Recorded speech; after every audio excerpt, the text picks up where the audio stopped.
วัดดอยน้อยพร้อมเจดีย์โคอีกองค์เคียงคู่อยู่ดอยสลับก้อนหินใหญ่น้อยร้อยเรียงหน้าอัศจรรย์พระธาตุสีทองแงนมองฝูงพึ่งทำรังช่างมีมนต์ขลังพลังศักดิ์สิทธิ์บนนั้นกล่าวคำไหว้สากราบสักการะคนลุกขนชันสัมผัสถึงสายสัมพันธ์คงเป็นลูกหลานเคยร่วมสร้างบุญวัดดอยน้อยอยู่กลางยอดดอยโรยต่ออำเภอดอยหล่อเขตติดต่อป่าสางลำพูนเดินทางปลอดภัยจากเชียงใหม่หรือสายลำพูนยินดีต้อนรับนักบุญมาร่วมสร้างทานบารมีตีสามตีสี่เปิดสถานีฟังตุลุงยอนักเทศเสียงทองชื่อเสียงดังก้องทั่วฟ้าธานีตัวจริงเสียงจริงวัดดอยน้อยแม่จามเทวีต้อนรับญาติโยมที่มีจิตศรัทธามาร่วมสร้างบุญ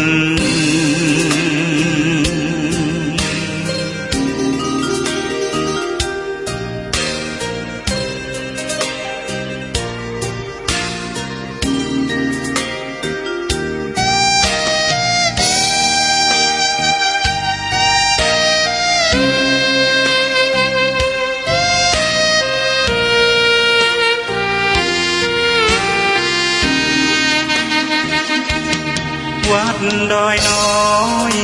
อยู่กลางยอดดอยโรยต่ออำเภอดอยหล่อเขตติดต่อป่าสางลำพูนเดินทางปลอดภัยจากเชียงใหม่หรือสายลำพูนยินดีต้อนรับนักบุญมาร่วมสร้างทานบารมีตีสามตีสี่เปิดสถานีฟังตุลุงยอนักเทศเสียงทองชื่อเสียงดังก้องทั่วฟ้าธานีตัวจริงเสียงจริงวัดดอยน้อยแม่จามเทวีต้อนรับญาติโยมที่มีจิตศรัทธามาร่วมสร้างบุญ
ขอความนอบน้อม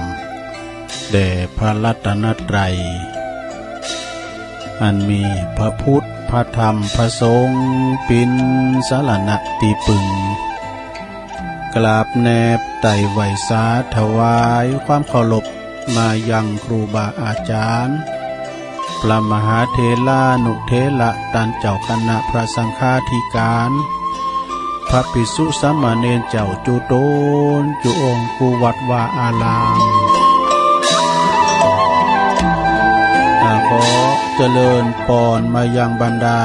ปออกไม่ออกศรัทธาสาธุชนคนดีทั้งหลายเนาะปอหลงแม่หลงปอลุงแม่ป่าปีป่าหน้าเอาอาศรัทธาตีนจองห้องวัดเท่าแก่หนุ่มกำใจยิงต่างหลายอันเป็นกีฬานุปถากสนิบานตานเข่าพี่น้องบ้านเฮาตีอยู่ตั้งบ้านตั้งจองตั้งฮอตั้งเฮินเนาะเปิดวิทยุฟังเปิดเครื่องหับฟังกันในรายการนี่เปิ้นใส่ชื่อว่ารายการสัพเพเหระนะปกิณณกะขอนลุงไก่แจงรายการเสียงธรรมแสงทองซึ่งดำเนินรายการโดยตนตัวแห่งอาตมาภาพเนาะเก่ากระผมตุลุงนันชัยวัฒนาคเสโนจัดอยู่ที่อาคารของสถานีวัดพระธาตุดอยน้อยตำบลดอยหล่ออำเภอดอยหล่อจังหวัดเชียงใหม่วันนี้ก็มาปบมาปากันแถมวันหนึ่งเป็นวันที่วันศุกร์แล้วเนี่ยวันนี้นะศุกร์เอาเราเสาร์เอาหน่วยศุกร์ที่15เดือนมกราคมพุทธศักราช2564แล้วโยมโอ้ปีใหม่มกรามากึ่งเดือนหนึ่งพอดีเนอะศรัทธาญาติโยมทั้งหลายโวยด้ะก็กำลังจะร้องปีใหม่ก็เนี่ยมากึ่งเดือนนั่นแหละเนี่ยศรัทธาเนาะ วันเวลามันกลืนสรรพสิ่งทั้งหมดแม้แต่ตัวของมันเองเนี่ยวันเวลาลงเลยผ่านไปภาคการก็คือเวลาเนาะกลืนกินทุกอย่างซึ่งวันนี้ก็มาปบมาปะกันปินวันศุกร์ศรัทธาญาติโยมทั้งหลายบางคนก็ตื่นมาแต่เจ้าแล้วตั้งแต่ตีหนึ่งตีสองตีสามตุลุงเนี่ยตั้งแต่ตีหนึ่งมาเนาะตีหนึ่งมาก็โตตอบเนาะโตตอบทั้งหลายครับปุ่นลุงอรุณปันลุงนิรันดร์พันดอนตองเจ้าของสถานีน่านฟ้าเรดิโอเนี่ยตอบกันไปตอบกันมาอยู่เหมือนกันเปิ่นก็ปินรับปินนอนเหมือนกันเด้อวันนี้ก็ฟังเพลงกันอย่างจู้ใจนะก็ก่อนอื่นก็ต้องขอบคุณกับสถานีที่เปิ่นมีบุญคุณบุญหูต่อโสตประสาทหูเฮาเนาะขอบคุณสถานีวิทยุเปิดการศึกษาพระพุทธศาสนาและวัฒนธรรม FM 104.50 เมกะเฮิรตซ์เนอะวัดฝายหินตำบลสุเตปอำเภอเมืองจังหวัดเชียงใหม่โดยเมตตาบารมีธรรมอาจารย์ท่านพระครูสมุวิสุวัฒน์วรกิจโจ อาจารย์พระครูเปิ้นก็ขางเพลงออกเจ้าละฟังเพลงกันโมนโอ้คนเฒ่าก็โทรมาโลอีกาอีเนาะ อันนี้นี่ได้ยินถีที่แต่ตุลุงเนาะก็ฟังกันโมนก็ฟังกันไปซะดาเนาะอาหารหูอาหารกายอาหารใจก็คือธรรมะของพระพุทธเจ้าขอบคุณทางวิทยุของคณะสงฆ์อำเภอฝางโดยมีเมตตาบารมีธรรมในพระเดชพระคุณหลวงปู่พระครูสุจิตานุรักษ์เจ้าคณะอำเภอฝาง FM 100.25 เมกะเฮิรตซ์เนอะตั้งอยู่ณที่วัดพระบาทอุดมน้ำบ่อสาวาสำนักวิปัสสนาโดยเมตตาบารมีธรรมตุปีเจริญโชติธรรมโมเจ้าอาวาสวัดสันโค้งอำเภอแม่อายเปิ่นได้ลิงก์สัญญาณเนาะเป็นพระเจ้าหน้าที่รีโมทเข้าไปพี่น้องต่างเมืองฝางก็ได้ยินกันหมดแล้ว ต้องขอบคุณทางเมตตาบารมีธรรมหลวงพ่อใหญ่เฮาด้วยหลวงพ่อนี่เข้าถึงประชาชนแท้ๆนะเวลาเปิ้นเจ็บป่วยเมื่อยไข้ที่ไหนเปิ้นไปแอวหานะเปิ้นมีการไม่งานนั้นเปิ้นไปเจาะไปหอมเด้ออย่างคุณโยมพิสมัยเนี่ยเปิ้นก็ยังไปหอมแม่ปานีสุดที่หน้าเนี่ยเปิ้นเจ็บป่วยเมื่อยไข้เปิ้นยังไปแอวหานะอันนี้เปิ้นทายาทบาดใจเนาะรถเปิ้นมีส่วนตัวไปไหนก็ง่าย ต้องขอกราบขอบคุณในเมตตาบารมีธรรมเนี่ยหลากหลายนะศรัทธาญาติโยมทั้งหลายมื้อคืนบึดก็ถ้าฟังเด้อเพิ่นจะมนต์นำนะอย่าเกมน้ำมนต์ไว้ในโรงเด้อมื้อคืนบึดเนาะวันศุกร์ ขอบคุณตังสถานีประดมเรเนอร์89.50บ้านทุ่งเรดิโอนะอำเภอสันปัดตองพ่ออุดมพุทธวงศ์อันนี้เปิ้นก็จะหับสัญญาณตั้งแต่5 โมงถึง7 โมงเมื่อแรงบึดเกาะตั้งแต่3 โมงถึง4 โมงนะของประดมบ้านทุ่งเรดิโอแล้วก็ขอบคุณตังแดนดินถิ่นล้านนานี่อันนี้ก็103.50แดนดินถิ่นล้านนาตั้งอยู่ที่บ้านโฮงโงตำบลนำบ่อหลงอำเภอสันปัดตองโดยคุณรุจิสมบัติเงาคำนะอันนี้เปิ้นปล่อยเสียงมาตั้งแต่ตี 3ไปเลยโยมนะฟังกันถึง7 โมงจนถึงก็8 โมงพุ่นนะ ต้องขอบคุณตังไอรุจิสมบัติเนอแต่ว่านี่ตุลุงเอาเทปใส่ เน็ตตุลุงบ่ไข่แห้งว่านะวันนี้มาสดๆเนอะวันนี้นะขอบคุณ106.25 มนเสียงธรรมจากแม่แจ่มเนอะโดยเมตตาบารมีตามในหลวงพ่อท่านพระครูมงคลวิสิทธิ์เจ้าคณะอำเภอแม่แจ่มเจ้าอาวาสวัดบุภารามตำบลช่างเครื่องเพื่อกำลังเลวงานไปแต่ว่าเนี่ยเนอะนะแต่ว่านี่ คือแต่ว่าในประกอบทำบุญทักษิณานุปทานเนี่ยเนาะ แต่ว่าวันที่14ไปหาครูบาสุดใจครูบามหามงคลเปิ้นนั้นเป็นผู้ที่ก่อตั้งวัดบุภารามมาเนาะสิ่งหลวงพ่อมงคลวิสิทธิ์หลวงพ่อใหญ่ฮอดนี่ก็สิทธิ์กตัญญูก็เลยทำบุญนะเป็นข้างยิ่งใหญ่เปิดเป็นความกตัญญูกตเวทิตาคุณจากครูบาสุดใจนะก็เลี้ยวไปละนะขอบคุณสถานีของงานน่านฟ้าเรดิโอเนอน่านฟ้าเรดิโอก็101.75 เมกะเฮิรตซ์ต่างอยู่ในเมืองกูนะโดยคุณลุงนิรันดร์ปันดอนตองนะเปิดก็จะลิงก์สัญญาณในเวลาใกล้ๆกับตี 4นะจนถึง7 โมงไปเลยเนาะขอบคุณเนอะแล้วก็98.75 อันนี้คลื่นธรรมะของชุมชนต่างอยู่ที่วัดห้วยตองสักตำบลโขงเป้าอำเภอจอมทองโดยเมตตาธรรมพระครูวาปีวรมานิจเจ้าอาวาสวัดห้วยตองสักแล้วก็ท่านอาจารย์ชวลิตชัยวังโสอันนี้เป็นพระเจ้าหน้าที่เชื่อมสัญญาณไปปิ้นตีเรียบร้อยเนาะแล้วขอบคุณตังเปิ่นฟังตังแอปตังไลน์90.75 เมกะเฮิรตซ์วิทยุชุมชนคนเหนือเขื่อนจากเมืองฮอดด้วยเนอะขอบคุณประตังดอยเต่าด้วยเนาะเอ่ยไปนะ เอ่ยไปละนะวันนี้พิษแผกแตกต่างกันไปหน่อยเอ่ยสถานีก่อนที่เขาจะสวดมนต์โอ้อีแม่ถ่าร่มเจ้าอาตุ เขาจะสวดมนต์ตอนหลังเอ่ยวิทยุเนาะก็เดี๋ยวเขาจะสวดมนต์กันในโรงเนอะเพื่อความพิสิริเป็นบ้างกันละเป็นมงคลพี่ยังเวลาตะลุงเปเลอะเนาะแรงบึกก็อย่ามาปะกันอยู่พวกแถมพวกในเป็นกิจกรรมในโรงเนอะพวกในเขาจะเอาจิตเอาใจเอาบ้านปิ้นวัดในกรรมหนึ่งเอาใจกับปออุ้ยแม่อุ้ยปอหลงแม่หลงที่ไปวัดไปว่าบ้าใดจะโทนความจำโยงเข่าบาทโยงเข่าพระเจ้าสุมาขันเกี่ยวตัง3กันไปเนาะไหวพระหับศีลพวกนะกิจกรรมจะเป็นอย่างนี้ทุกวันเสาร์เนาะ เอาละเนาะสดาลงบ้างเขาลุกมาแล้วบ่ลงโอนแม่บุญพินเขาเข้าเฝ้าพระเจ้าเนอไปลุกมาเตอเนาะนอนอยู่ที่นอนมันเจ้าอยู่หนาวอยู่นี่ ตัวลุงจะปิ้นเก้าปิ้นโหนำไหวพระนำสวดมนต์กันเนอไหวพระก่อนอะระหังสัมมาสัมพุทโธภะคะวา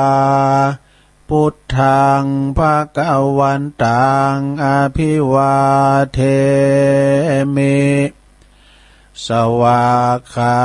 โตภะคะวะตาธัมโมธัมมังนะมัสสามิสุปฏิปันโนภะคะวะโตสาวกสังโฆ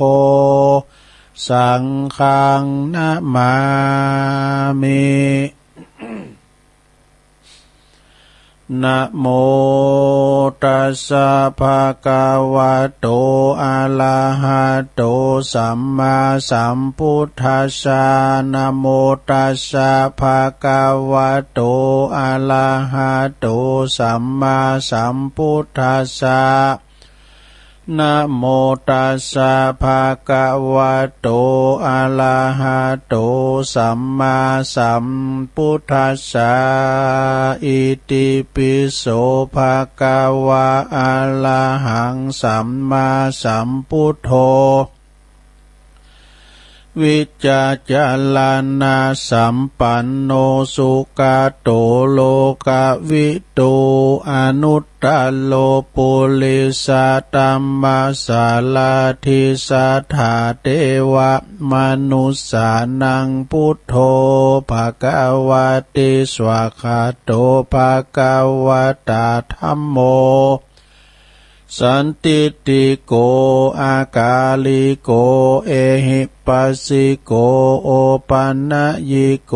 ปัจจตังเวทิตาโปวินโยหิติสุปฏิปันโนภะคะวะโตสาวกสังโฆอุจจุปฏิปันโนภะคะวะโตสาวกสังโฆยายะปฏิปันโนภะคะวะโตสาวกสังโฆสามิจิปฏิปันโนภะคะวะโตสาวกสังโฆยติตังจัตตาลิปุริสายุคานิอัฏฐปุริสาปุคคลาเอสะภะคะวะโตสาวกสังโฆอะหุนายโยปาหุนายโยตักขินายโยอัญจลิกาลนิโยอนุตตลังปุญญเขตังโลกัสสาติ จะยันโตโพธิยามุเลสกายานังนันทิวัตตโนเอวังตวังวิจัยโยโหหิจยสุจยมังคะเลอปาลาจิตตปันลังเกสีเสปัทวิปุคะเลอภิเสเกสัพพพุทธานังอากาปโตปโมทติสุนักกตังสุมังกาลังสุปปะตังสุหุติตังสุขโนสุโมหุโตจะสุยิทังพระมัจจาลิสุปัฏฐกินังกายกัมมังวาจากัมมังปัฏฐกินังปัฏฐกินังมโนกัมมังปณิทิเตปัฏฐกินาปัฏฐกินานิกาตวนะละพันตเถปัฏฐกิเนสัพปิติโยวิวาจันตุสัพพะโลโกวินาศตุมาเตภวัตวันตลายโยสุขีติกายุโกภวะอภิวาตานาสีลิสานิจังมุทธาปัจจายโนจัตตารโอธัมมาวาทันติอายุวันโนสุขังปะลังเอาแล้วสัทธาญาติโยมต่างหลายตุลุงก็ได้ปิ้นเก้าปิ้นโหนำสวดมนต์ไหวพระไปปิ้นตีเรียบร้อยก็ขอคุณปฏิตะไหลลัตนะผ่านแผ่วพระแก้วเจ้าตั้ง3ประการเนาะจงได้มาปกป้องคุ้มครองรักษาครูบาอาจารย์พระมหาเถรานุเถระท่านเจ้าคณะพระสังฆาธิการพระภิกษุสามเณรอยู่กับวัดกับว่าเนาะสืบทอดพระศาสนากันปิ้นโชงอยู่จุนยาวชีวังปุสัมดีเนาะ แล้วก็ขอให้มีสรีที่คาอายุมั่นยืนยาวขอให้มีสุขภาพพลานามัยสมบูรณ์แข็งแรงเนาะปินเนินนาบุญศรัทธา ญาติโยมพอออกไม่ออกตั้งหลายได้มาไหว้สาสักการะปูชากราบไหว้ ได้ยึดเหนี่ยวจิตใจพอเฮาเป็นนาบุญเนาะมีศรัทธาโลมกันนะตั้งญาติโยมพอออกไม่ออกก็เหมือนกันลงอยู่ดีมีสุขอายุหมันควันยืนมีโจกมีใจขอปินกำลังใจสำหรับปอหลงแม่หลงปอลุงแม่ป่าที่อยู่ติดต่างติดเต้งเดินเหินไปไหนมาไหนมาได้เอาวิทยุปินกูปินกีมฟังนำฟังธรรมไปลงเอ้ยเอายังได้กินอยู่ลูกเต่าเหล่าล้านเล่นเฮาก็ไปก็ย้ำถอดทิ้งขอปินกำลังใจหือปอหลงแม่หลงเขา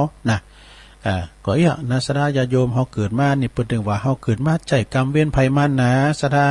เอาต้องยอมรับมันมีกรรมมีเวรอย่างเนาะเอาก็ทำบุญไปทำบุญไปบุญนี่เป็นโตที่ว่าสำคัญกำแล้ววันนั้นได้ยินปีนั้นปึ้งเปิ้นว่าฮือก็ปีนั้นปึ้งจากสลับปีนี่เปิ้นหือคติจะดีเนี่ยบุญคืออย่างตัวลุงว่ะบุญคืออากาศว่ะเฮ้ยยังอันโอ้ก็อากาศก็คือลมหายใจสดา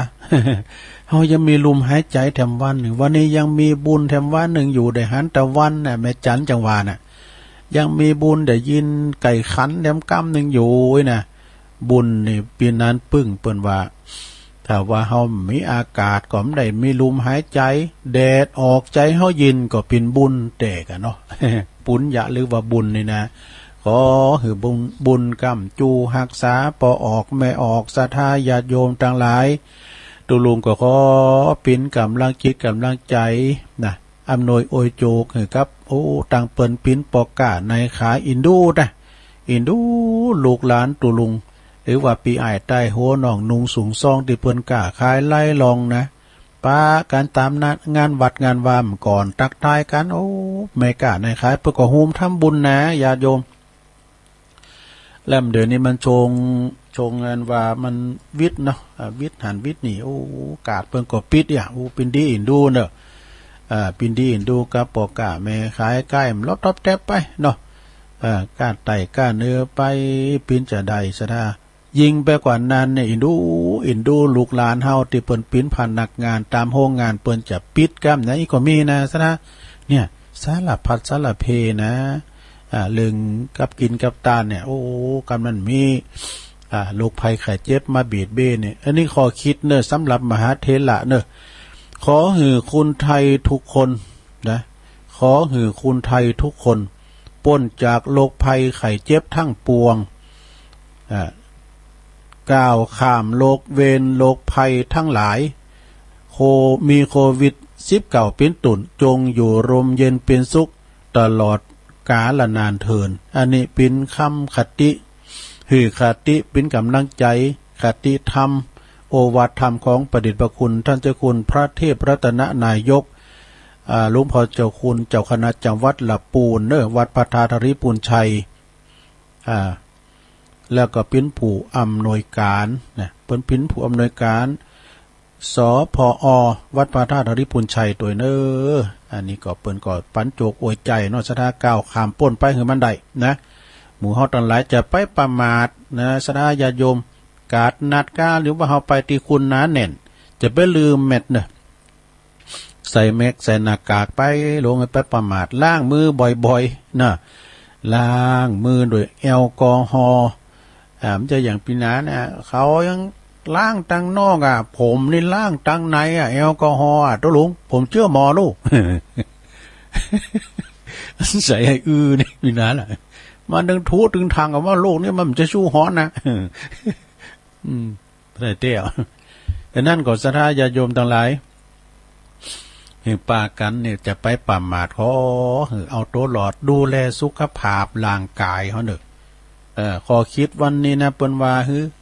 เปิ้นว่ากันถ้าว่าเฮาไปทางใดสมมุตินะโลเนาะเฮาไปอยู่3 ตีเฮาจะหันได้ว่าเฮาอยู่ถึงวันเนี่ยดีที่สุดเฮาเกี่ยวได้กืนได้กินได้อู่ได้ปากได้นะลองเฮาไปโรงพยาบาลนี่ลงไปพอห้องยาเฮาอยู่เหมือนไผมันเจ็บมันปิ้นอย่างซักอย่าง เหมือนไผมันเจ็บปิ้นลองไปกว่าโรงยาเนี่ยมันมีข้อคิดหมดอ่ะตั้งแต่เกิดแก่เจ็บตายมีหันหมดอ่ะนะถ้าเฮาไปนั่งอยู่โรงยาเนี่ยเฮาจะนึกถึงสุขภาพเฮาทันทีนะแม่ยักจะดีต่อสุขภาพร่างกายเฮาสมบูรณ์แข็งแรงลงพร้อมหยังเพราะว่าคนที่อยู่ห้องยาน่ะบางคนก่อนนอนโอ้ยหยอดน้ำเกลือกาสายเขาสุกเขาหูดังเขาปากปิ้นผ่าลุงผ่าลังดูเฮียสนะพองก่อนอันน่ะที่เปิ้นเอาสุกเขาหูดังเนี่ยก็ออกซิเจนเนี่ยแล้วเฮาพอติดจอมันน่ะมันออดนี่นะมันติ่นไปติ่นมาดูมันกันถ้าว่ามันติ่นนี่น่ะมันซื้อเหยได้น่ะมีอ๋อเฮียโอ้ไปปรุงสังขารน่ะหลงไปโฮงยานะโฮงยาเนี่ยมันจะว่ามีน้ำอบน้ำหอมดูมันจะหอมสักอย่างมิ้นกับยานะเมื่อยให้มันดีนี่หายหมด เนาะลองไปว่าล้อเนี่ยโฮงยานี่เฮาจะนึกถึงสุขภาพโอ้ดีเด้เฮาเตียวใดไปปิ้นบางคนก็นอนอยู่บนเปบางคนก็นอนนั่งอยู่ล้อเข็นเนี่ยสะดาโฮงยานะเขาจะนึกถึงสุขภาพเขานะดูแลสุขภาพถาดขันเขาดีๆนะลงเด้อดูแลดีๆนะแล้วก็2ขอกหน่อยซะนะหรือว่าตารางหรือว่าคุกเอาไปหันขอกหันคุกเนี่ยเปิ้นถ่ายมาน่ะว่าโตดหน่อยว่าโตดใหญ่เนี่ยเปิ้นจะใส่โต้นบ่น่ะลงใส่โต้นก็คือเปิ้นเอาเจิกเล็กนะเอามัดที่คอตีน่ะเปิ้นมีว่องไว้นี่นะว่องแล้วก็ไปไหนก็ยากลำบากเปิ้นตึมมือถอดดอกเหี้ยใส่ต้นเวลาคุณเปิ้นว่าวัดจะห่างตารางจะเจริญน่ะเปิ้นว่าได้วัดเฮานี่จะคล้ายๆมันจะห่างคุณตุเจ้าป้นเพราะมีหลายตารางจะเจริญลองอันนี้คุณขี่โซเนาะเปิ้นมาลุงฟังนะกองลุกไปนะไปสุมาเด้อไปปัสสาวะไปเยี่ยวเนาะไปเบาปีกมามีละตีนอนน่ะลูกมันนักลำไปนะกะที่คอกมันเจริญนะเนาะมันนักลำไปนะแต่ว่าหันตีคอกเฮาจะได้นึกถึงอิสรภาพของเฮาทันทีโอ้เฮาเตียวได้ไปปิ้นเปิ้นอยู่อย่างนกเองอยู่ได้กงจะบินก็ไม่ได้จะอาศัยกงคำก็ตามโดยนกเองมันจะสู่เปิ้นว่าอยู่กงคำก็ย้ำเตาฝุ่นตกห้ำในป่า มีปีกแต่บินไม่ได้เนาะน่ะมีแข้งมีขาเนี่ยดูกดถึงเตียวมันได้มันลำบากใส่ต้นใส่สู่เนาะต่อไป3นะสุสานเนี่ยสุสานคือป่าแฮวเนี่ยซะถ้าเฮาไปสูงเปิ้นตื้อมือตื้อวันเนี่ยเดี๋ยวตั้งแต่ต้มตามนี่นะโอ้โซงนี่นะโอ้ลงเอ้ยไผยุดได้ก็ยุดน่ะไปฟังเสียงบุญกัน เฮายุดตายได้ลงเนาะการแพ้ตายเดี๋ยวนี้นะซะได้คุณมันบ่หลายคุณบ่หนักผู้รักผู้ใหญ่เบิ่งก็บ่มากันนะซ้ำเตอเปิ้นมาก็มาจุดธูปไหว้โซเปแล้วก็เปเข้ากองปิกบ้านนี่ก็มีแล้วไผมันจะว่าไผน่ะเพราะว่าเปิ้นป้องกันกันน่ะคุณมันบ่หนักซะนะคุณมันบ่หลายแล้วก็เฮาก็ดูแลกันตายบินเนาบ่เดี๋ยวนี้คูณบาทหลายถ้าว่าเปิงอยู่เหมือนกันเด้อเขาแอปเขากองนี่ก็แป้งนะหลวง แล้วก็เฮาไปสุสานนะโยมนะไปสุสานไปปุ้งว่าตีนี้คือเชิงตะกอนตีนอนตีสุดท้ายของเฮาตั้งหลายเนี่ยคุณเฮาลงรับดับขันไปมันจะได้ลากแต่หามาได้ไปได้ตาลฮอดตาลเฮินตาลเฮินน้อยตาลเฮินน้อยแล้วก็เฮาต้องไปนอนแน่นอนที่มันได้นอนแน่ที่เมนลืมก็เตาเผาธรรมดานี่เชิงตะกอนที่หันมันยินดีต้อนรับสำหรับคุณที่หมดลมหายใจไปนอนโฮเป้งเดียวกันหมดสถายามมื้อเฮาตายนะยังมีอินทรีย์ชีวิตอยู่เนี่ยมันมีการแบ่งชั้นวรรณะดูคุณตุกคุณจนคุณรวยเนาะคุณจนคุณรวยไม่ช้าก็มวยมรณาเนาะคนดีคนบ้าไม่ช้าก็ตายเหมือนกันนี่ถึงวันนี้เฮาก็ลำเปิงเด้อไปปุงอนิจจังตังสุสานปัจจาบ้านหลังสุดท้ายเฮาเนี่ยเฮามีบุญกันเด้อลงเด้อมีบุญกันที่เฮาย่ำเสียหายตายจากกันไป วันนั้นตุลุงได้เอ่ยไปเนาะสุมาเด้อลูกหลานเปิ้นได้ยินเนาะอย่างปลงอานบจันทวังเนี่ยเปิ้นได้เสียแก่ชีวิตไปก็ตุลุงก็เกยก็เปิ้นนะเมื่อก่อนเนี่ยเป็น20-30 ปีที่แล้วก็ฮะสมัยนั้นนี่อาจารย์ท่านพระอาจารย์มหาทองสุขนะเปิ้นอยู่ปูนเปิ้นเป็นศิษย์เก่าวัดพระพุทธบาทตากผ้าเนี่ยก็ซึ่งเปิ้นเป็นลูกของพ่ออ้ายแม่ฟองนะเปิ้นอยู่บ้านเหล่าประเจ้าใต้เขียวเนี่ย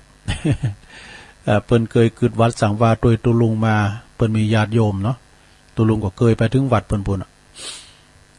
แล้วก่อนนี่เปิ้นขึ้นวัดสังวาขึ้นหุนตั้งด้วยนะปลงอานบก็ไปเคยกันที่หันที่ท่านอาจารย์ท่านพระมหาทองสุขนะบ้านเราพระเจ้าใต้เขียวเนี่ยก็เวลาท่านมหาปิกมาบ้านเกิดด้วยนะโอ้คนติ้มนั่นน่ะซะนะเปิ้นมาแอวหานะเปิ้นมาไหวมาซ้าอีกเดี๋ยวนี้ก็ติดต่อกันอยู่คือเคยจู้เขาเนี่ยเจมอนก็เนี่ยเปิ้นธุรกิจไปตังเต็ดไม้ข้างต่างกัน ว่าก็โทรกันมาก็ยังติดตามกันอยู่ถือเป็นปีน้องกันเนาะเวลาตังเคยจู้เขาปีมอนเขาเปิ้นอยู่ปุ้นกองงามก็หาแต่เคยไปชันเพนที่เปิ้นนิมนต์ไปนะแล้วก็เอ่ยไปตังตามีก็เหมือนกันน่ะตามีวินยายองเนี่ยเปิ้นก็กำลังชาปนกิจไปว่ามซื่อเนี่ยนะก็หันในเฟซนั่นเนาะเปิ้นเฟซมาคือพอตามีนี่ก็เป็นปูชนียบุคคลเนี่ยตุลุงเคยไปช่วยงานตังวัดสันกำแพงเนาะตามีนี่เปิ้นต้อนรับตุลุงจาดีแหละตามีวินยายองเนาะตามีนี่เป็นน้องหรือว่าเป็นอ้ายของปนันสีวันน่ะสีวันวินยายองก่อนนี่เปิ้นอยู่ห้วยอ้อบ่โนปนันสีวันนะเปิ้นเคยเป็นผู้ช่วยละแล้วก็ลูกของเปิ้นนี่ก็คือณรงค์ณลินณลอนนี่ณรงค์นี่เป็นเปิ้นเดียวเสี่ยวซี่กับตุลุงก่อนเคยเห็นหนังสือด้วยกันมาก่อนนี่มันพอเลขตุลุงกันนะณรงค์เนี่ย เขาคงเห็นตั้งแต่ประถม1 ถึง 4นี่นะเอาแล้วก็ต่างคนต่างไปก็จบเจน4ตุลุงก็ติดจ่าบ่เดียวขี่ลังควาย เปิ้นมีโอกาสเนาะเปิ้นคุณรวยปก็เห็นเขาหน้าจุดปิ้นตำโนดเนาะปิ้นตำโนดไปก็ดีหน่อยเฮาปิ้นตูเจ้ามันมามันไหวเฮา ย่าเนาะศรัทธาญาติโยมทั้งหลายมันบ่แน่นะคุณเฮานี่เลยเท่าความให้ฟังคุณเฮามีบุญนะซะนะเดี๋ยวนี้เฮาได้อยู่กันฟังกันเนี่ยมีบุญอยู่ส่งกระแสเสียงไปตังพ่อมาลิแม่บัวรวยราชอ่อนสีตัวเน้อพี่น้องตังป่าหาบ้านนั้นยังก็นี่บ้านไปตังป่าหานะสี่แยงป่าหาบุญขอบคุณแม่เดือนเพ็ญทิมวางโต้ยทักทายตุลุงนะฟังอยู่เน้อนะแม่บุญยวงแม่น้อย อันนี้ก็ทักทายมาคุณลุงนิรันดร์ปันดอนตองแม่เอ่ยด้วยเน้อแม่แสงเอื้อยสุติวงศ์ด้วยเนี่ยทักทายเข้ามาเนาะแล้วก็มีแม่ทองคำจากปุนตัวเนอะอำเภอแม่แตงเนาะวันนี้ตุลุงมาปบมาปักกันแล้วสนาญาโยมทั้งหลายเนาะก็ขอเอาอันนี้มาเล่าสู่จู้กันฟังก่อนมีนิทานหน่อยนึงเดี๋ยววันนี้นะ ตุลุงก็อยากเก็บหันเก็บหนีมาเอาอันนี้มาไว้เกินสนาญาโยมที่ว่าเอาทำตุอุ่ยมาติดก็ซอหามปะว่าพุกก็ก้อยซอหามกำหนึ่งก่อนเนาะนำทำกำสอนกำเปิ้นว่าสนาญาโยมทั้งหลายนะกำเปิ้นบอกเปิ้นเล่าว่าคติธรรมเนาะจะแก่จ้า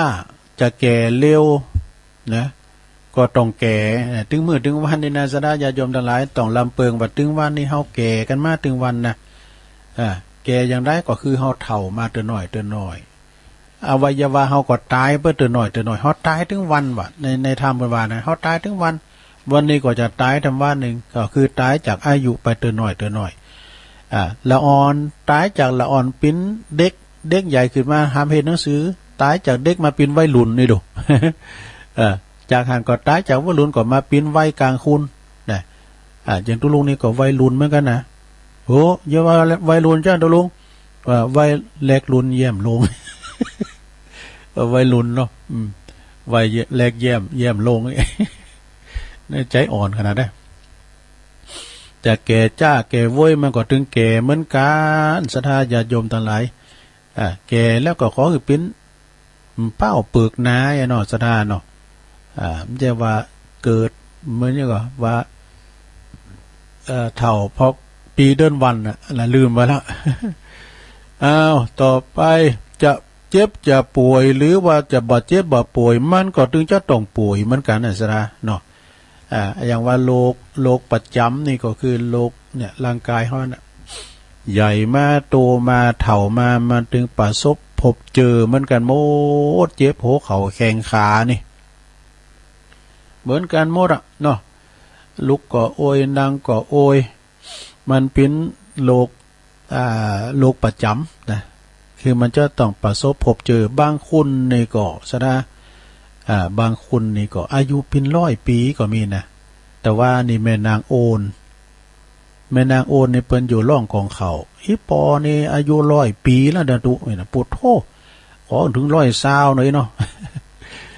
ปออุ้ยหมอนเปิ้นนะปอบังเกิดเก่าเปิ้นอายุเป็น100แล้วนะ100ปลายมาเนี่ยฉะนั้นญาติโยมทั้งหลายเจ็บป่วยเมื่อยไข้นี่มันมีเหมือนกันหมดเท่าแก่หนุ่มกำยิ่งใจบางคนละอ่อนนี่มันเกิดมามันก็ปิ้นปุ่มใสไตเหลืองนะซะนะ ปุ่มใสไตเหลืองเวลาว่า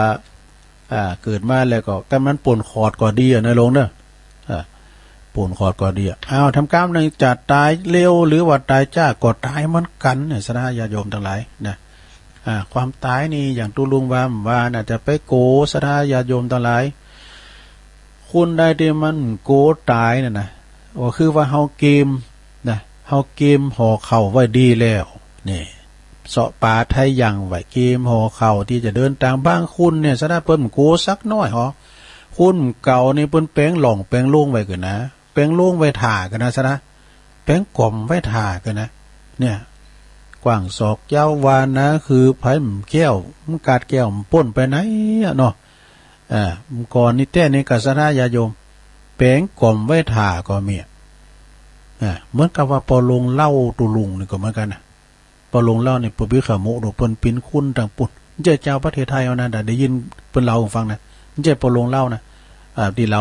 พี่ตาอีเมลเราฟังเปิ้นเป็นคุณปวดลงผับบางพี่ขโมโดกับตุลุงเลยเป็น ตุลุงก็เลยติดขโมพอนะตุลุงนะพระแจ้งห้ามดีนะเป็นลูกครึ่งเลยน่ะครึ่งบกครึ่งน้ำเปิ้นว่าอันนี้เปิ้นว่าเป็นกว้านจ้างไอ้นี่เปิ้นมาตกอย่างเมืองไทยเนี่ยมันตกหลุนอย่างพี่ผมมาตกกับพี่ก็เป็นขมุก่อนเนี่ยอายุเปิ้นเป็น100เหมือนกันนะหิม100ก็ไอ้แม่ว่าแล้วก็เปิ้นใหญ่มาเฒ่าปิ้นน้อยไปกรรมยี่อันอ้ำใส่มืออย่างมันเดี๋ยวเนาะเปิ้นตามก้มไปคืนหงวันคำตามก้มละตุลุงเนี่ยพี่น้อยการเข้าไปตอนร้อยเนี่ยพี่ตาให้แม่อู่ฟังนะการเข้าไปเป่าไฟเปิ้นดับว่าโกมตังเนี่ยเป็นห้อยนี่ลูกเป็นแผลปินอยู่เนี่ยให้นี่เพราะว่าบ่ดับโกมกูอยู่เนาะโกมตังหน้าเขาว่าก็เปิ้นนั้นเท่าเขาเปิ้นจะปิ้นน้อยแพมกั้มปิ้นละอ่อนน่ะคือหู้ซึกโตเนาะซะนะ เนี่ยสระญาโยมเอ้ยจะตายจ้าตายโวยก็ต้องตายเหมือนกันหมดเฮาเกมปาไทยอย่างเกมก็ห่อพร้อมที่จะโยมผีบานมาห้องก็ไปทันทีไม่ต้องห่วงหาวันอย่างสักอย่างนะเนาะ มันเป็นกรรมความตายเนี่ยมันเป็นธรรมชาติมันเป็นธรรมชาติและเป็นธรรมดาของโลกเกิดแก่เจ็บตายเนาะจะจากช้าจากเร็วก็จากเหมือนกันนี่เราต้องปัดภาคจากของหักของสอบใจทั้งหมดทั้งสิ้นนี่ซะนะหมายความว่าบางคนเนี่ยปัดภาคจากกันไปนะบางคงก็ปอไปก่อนปอแม่ไปก่อนลูกได้ส่งสาการต้านขาบต้านเลิกสาของปอของแม่อันนี้ก็ปีนี้แต่บางคนในก็ปอแม่ได้ส่งสาการลูกเต่าได้จูงลูกเขาไปแหวก็มีนะสถานะมันยอมมีเหมือนกันเด้อคุณเฮานี่มันแน่นะชะตาชีวิตของคุณเฮาเฮาสัญญากับพญามักจุลาดเนาะยืมห่างเปิ้นมาว่าเปิ้นว่า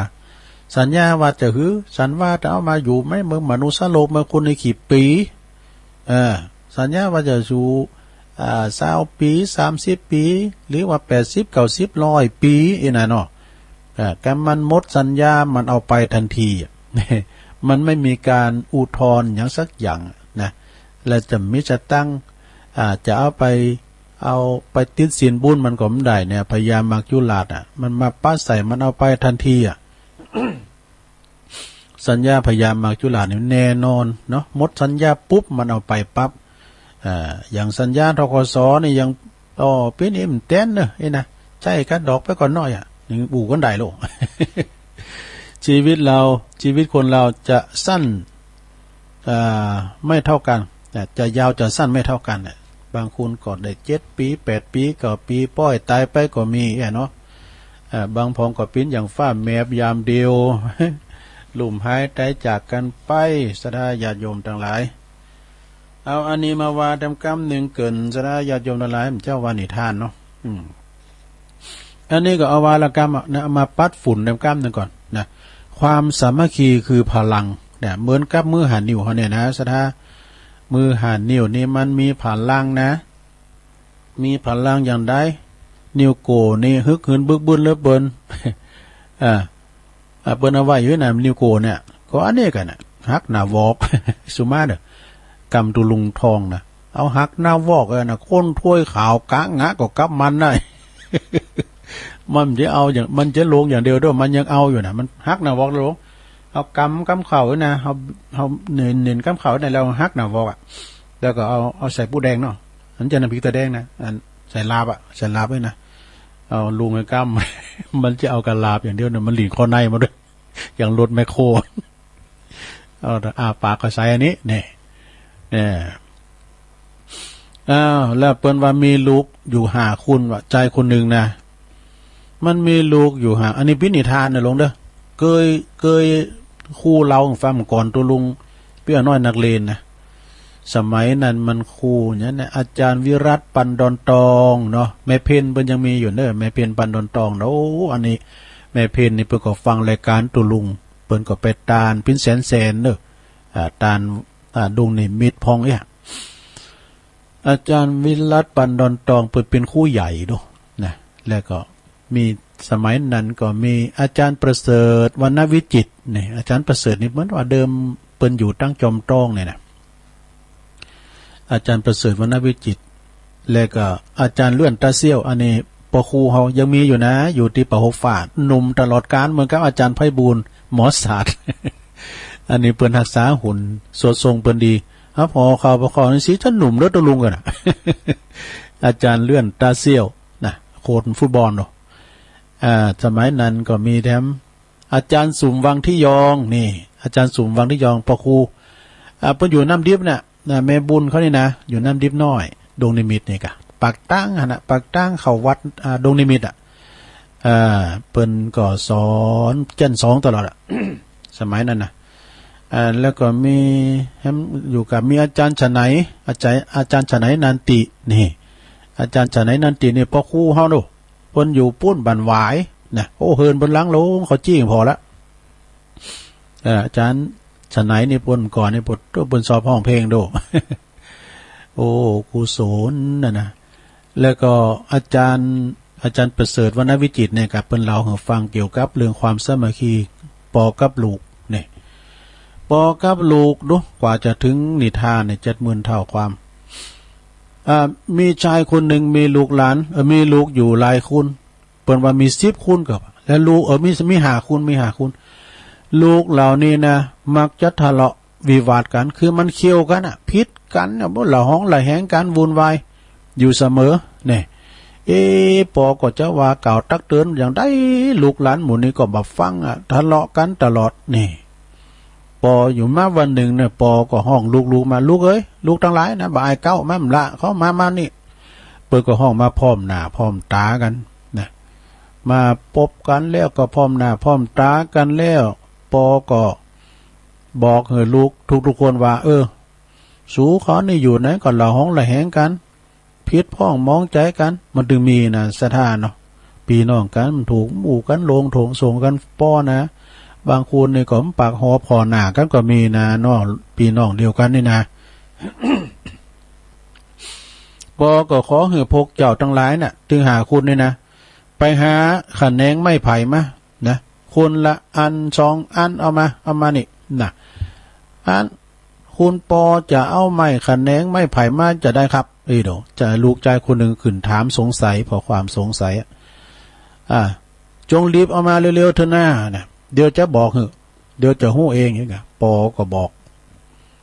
พวกลูกๆก็ปากันไปหาขันแนงกิ่งไม้ไผ่เนี่ยกันลูกไม้ไผ่ไม่เนี่ยอันนี้ตุลุงได้เห็นได้เมื่อสมัยเป็นละอ่อนนักเรียนประถมแล้วดอกจนถึงปริญญาตุลุงเห็นจบปริญญาพอดีปริญญาบุญลังควายนะมันจะให้มันดีนะไม่ลงจะทิ้งแล้วนี่ปริญญาบุญลังควายปริญญาชีวิตลูกก็ปากันไปหาไม้ไผ่มาได้แล้วปุ๊บเอามานี่บายเก้ามาลงกันนี่เนี่ยปอเปิงก็เอามามัดด้วยกันว่ะเอามามัดด้วยกันเนี่ยมันคูณให้2 อัน10 อันกันเนาะไม่ขันแนงไม่ไผ่นะกิ่งไม่ไผ่เนี่ย เอามามัดเป็นกำแล้วบายเก้าคิงลองงันฮักพอเหรอฮักก่อมได้แท็ดป้าจนถึงบลาฮักก่อมได้มันแหงมันใหญ่แล้วบ้านี้มันมีหลายอันมันฮักไอ้ปอไอ้เนาะปอเปิ้นก็เอาคือแล้วก็เปิ้นก็ว่ามันฮักมันได้เอาล่ะเดี๋ยวมานี่มันมาให้ปอก่อนปอมากดตีมัดมันขันแนงไม้ไผ่นะตีมาแล้วก็เลยเอาแจกกันคุณอันนะคุณละกิ่งคุณละกิ่งไอ้กะเอาลองฮักพอล้อแควะ มันอันเดียวเนี่ยมันก็ไปไหวเนาะแค่เดียวยืนเหอะขันแนงไม่ไผ่เหอะลูกคนละอันนะ ปรากฏว่าบ่มีอันนี้ยังตุลุงวาไปเลยเนี่ยเปิ้นเขียนไปมันว่าตามเนี่ย ปรากฏว่าลูกตั้งหลายฮักบ่ได้แม้แต่คนเดียวอันนี้เป็นกรรมอยู่เนี่ย เมื่อเป็นฉะนั้นแล้วปอก็เตไม้ขันแนงไม้ไผ่ออกแล้วก็ยืนให้คนละกิ่งคนละเข็ดทีละอันคนละอันต่อจากนั้นทุกคนก็ได้ไม้ไผ่นั้นแล้วก็ปรากฏว่าฮักแควะเดียว ปอก็กับลูกว่านี่แหละลูกเอ้ยเนี่ยถ้าพวกเจ้าฮักกันแป้งกันฮักไข่ปองดองปีหู2น้องหู1กันลงส่งกันปอมีอย่างก็ช่วยเหลือเฟื่อฟ้ากันสู้เขาในปิ้นลูกแม่เดียวปอเดียวกันการออกต้องเดียวกันมาเนี่ยสู้เขาจะมาคัดแย่งกันเยอะฮือเนาะลูกปอเดียวแม่เดียวกันเนี่ยปีว่าแล้วก็แล้วกะนะพอไก่หั่นเอาไก่มาเป็นอุทาหรณ์เจ้าตุลุงก็เปิดเนาะดาวลูกไก่เจ้าตัวใหญ่สายสวัสด อย่าเกลียวกราดน้องปะปุ่มพิธีเกมากันวันนั้นห้องอีเกประกามหมดโตคุณเถ่าโทรมาลังไม้เนี่ยโตแต่ขี้เกขนาดอย่างไง ดีกับมันซ้อเนาะ เปิ้นนำมาเปรียบเทียบนะสดาญาติโยมต่างหลายช่วยกันกะมีธุระอย่างก็ธุรกิจอย่างก็ช่วยกันกะการงานอย่างก็ กันสู้เขาช่วยกันก็ช่วยกันกะเนาะอย่างว่าในคุณจีนแรงว่านะอันนี้มีลูก10คูณกันใครทดสอบลูกว่าคุณใดนะมันจะสื่อสัตว์เนี่ยเอาโถไปปลูกป่ะน่ะเอาโถไปปลูกทั้งไผ่แต่งามเลิกปืนท่านไผ่งามเลิกปืนได้รางวัลนะเอาถึง10คูณนะก็เอาโถไปปลูกเนี่ยงามเหมือนกันมดเก่าคุณอ้ายมันนะมีกับบ้านน้องนะกะต่างคุณต่างเอามาโอดป้อเปิ้นงามเปิ้นงามงามเหมือนกันหมดว่ะพอมันก็ยิ้มโอ้ลูกต่างเก่านี่เอาตัวรอได้เนอะเอาตัวรอได้บาลาแล้วว่าให้มาโซ อย่าหืมละพี่ปอเอ้ยลูกเนี่ยปลูกจะคือมันก็งอกเงยว่ะลูกมีความสามารถเหมือนปีอ้ายใต้หัวเขาเนี่ยลูกมีความสามารถลูกปลูกจะคือมันก็งอกเงยปลูกกำแล้วปอมันก็ตบขาตัวเก่าบ้า โอ้ภูมิอกภูมิใจที่ว่าลูกถึง10คุณเนี่ยยังมีคุณเนี่ยที่มันซื่อสัตย์มันจะซื่อบื้อนะมันซื่อสัตย์เพราะว่าเมล็ดโถหมู่นั้นน่ะ10 เม็ดนะปอมันลักเอาไปโลกน้ำหมดแล้วมันไปงอกได้จะได้เนาะแล้วก็หมู่นั้นที่มันฟักยาวมันแล้วมันเหมาะๆแล้วก็มันเอาต้นรอดได้มันไปเอาที่อื่นมาปลูก มันอ้องปอมันจะกล้าไหมกะนี่หมู่นั้นนี่เอาต้นรอดได้แต่คุณสื่อตรงสื่อสัตย์ที่คุณจงรักภักดีเนี่ยที่ว่านี่ก็คือน้องหล่าปอมันก็เลยมอบกิจการให้ลูกหล่าอย่างเงี้ยอันนี้ก็เปรียบเทียบให้ฟังเนาะศรัทธาญาติโยมทั้งหลายย่ำจบตัวนะนี่แหละลูกเอ้ยถ้าสู้เจ้าค้อนเนี่ยหักไข่ปองดองกันอู่กันลงส่งกันป้อมีกิจตุลาเนี่ยก็จวยการงานใด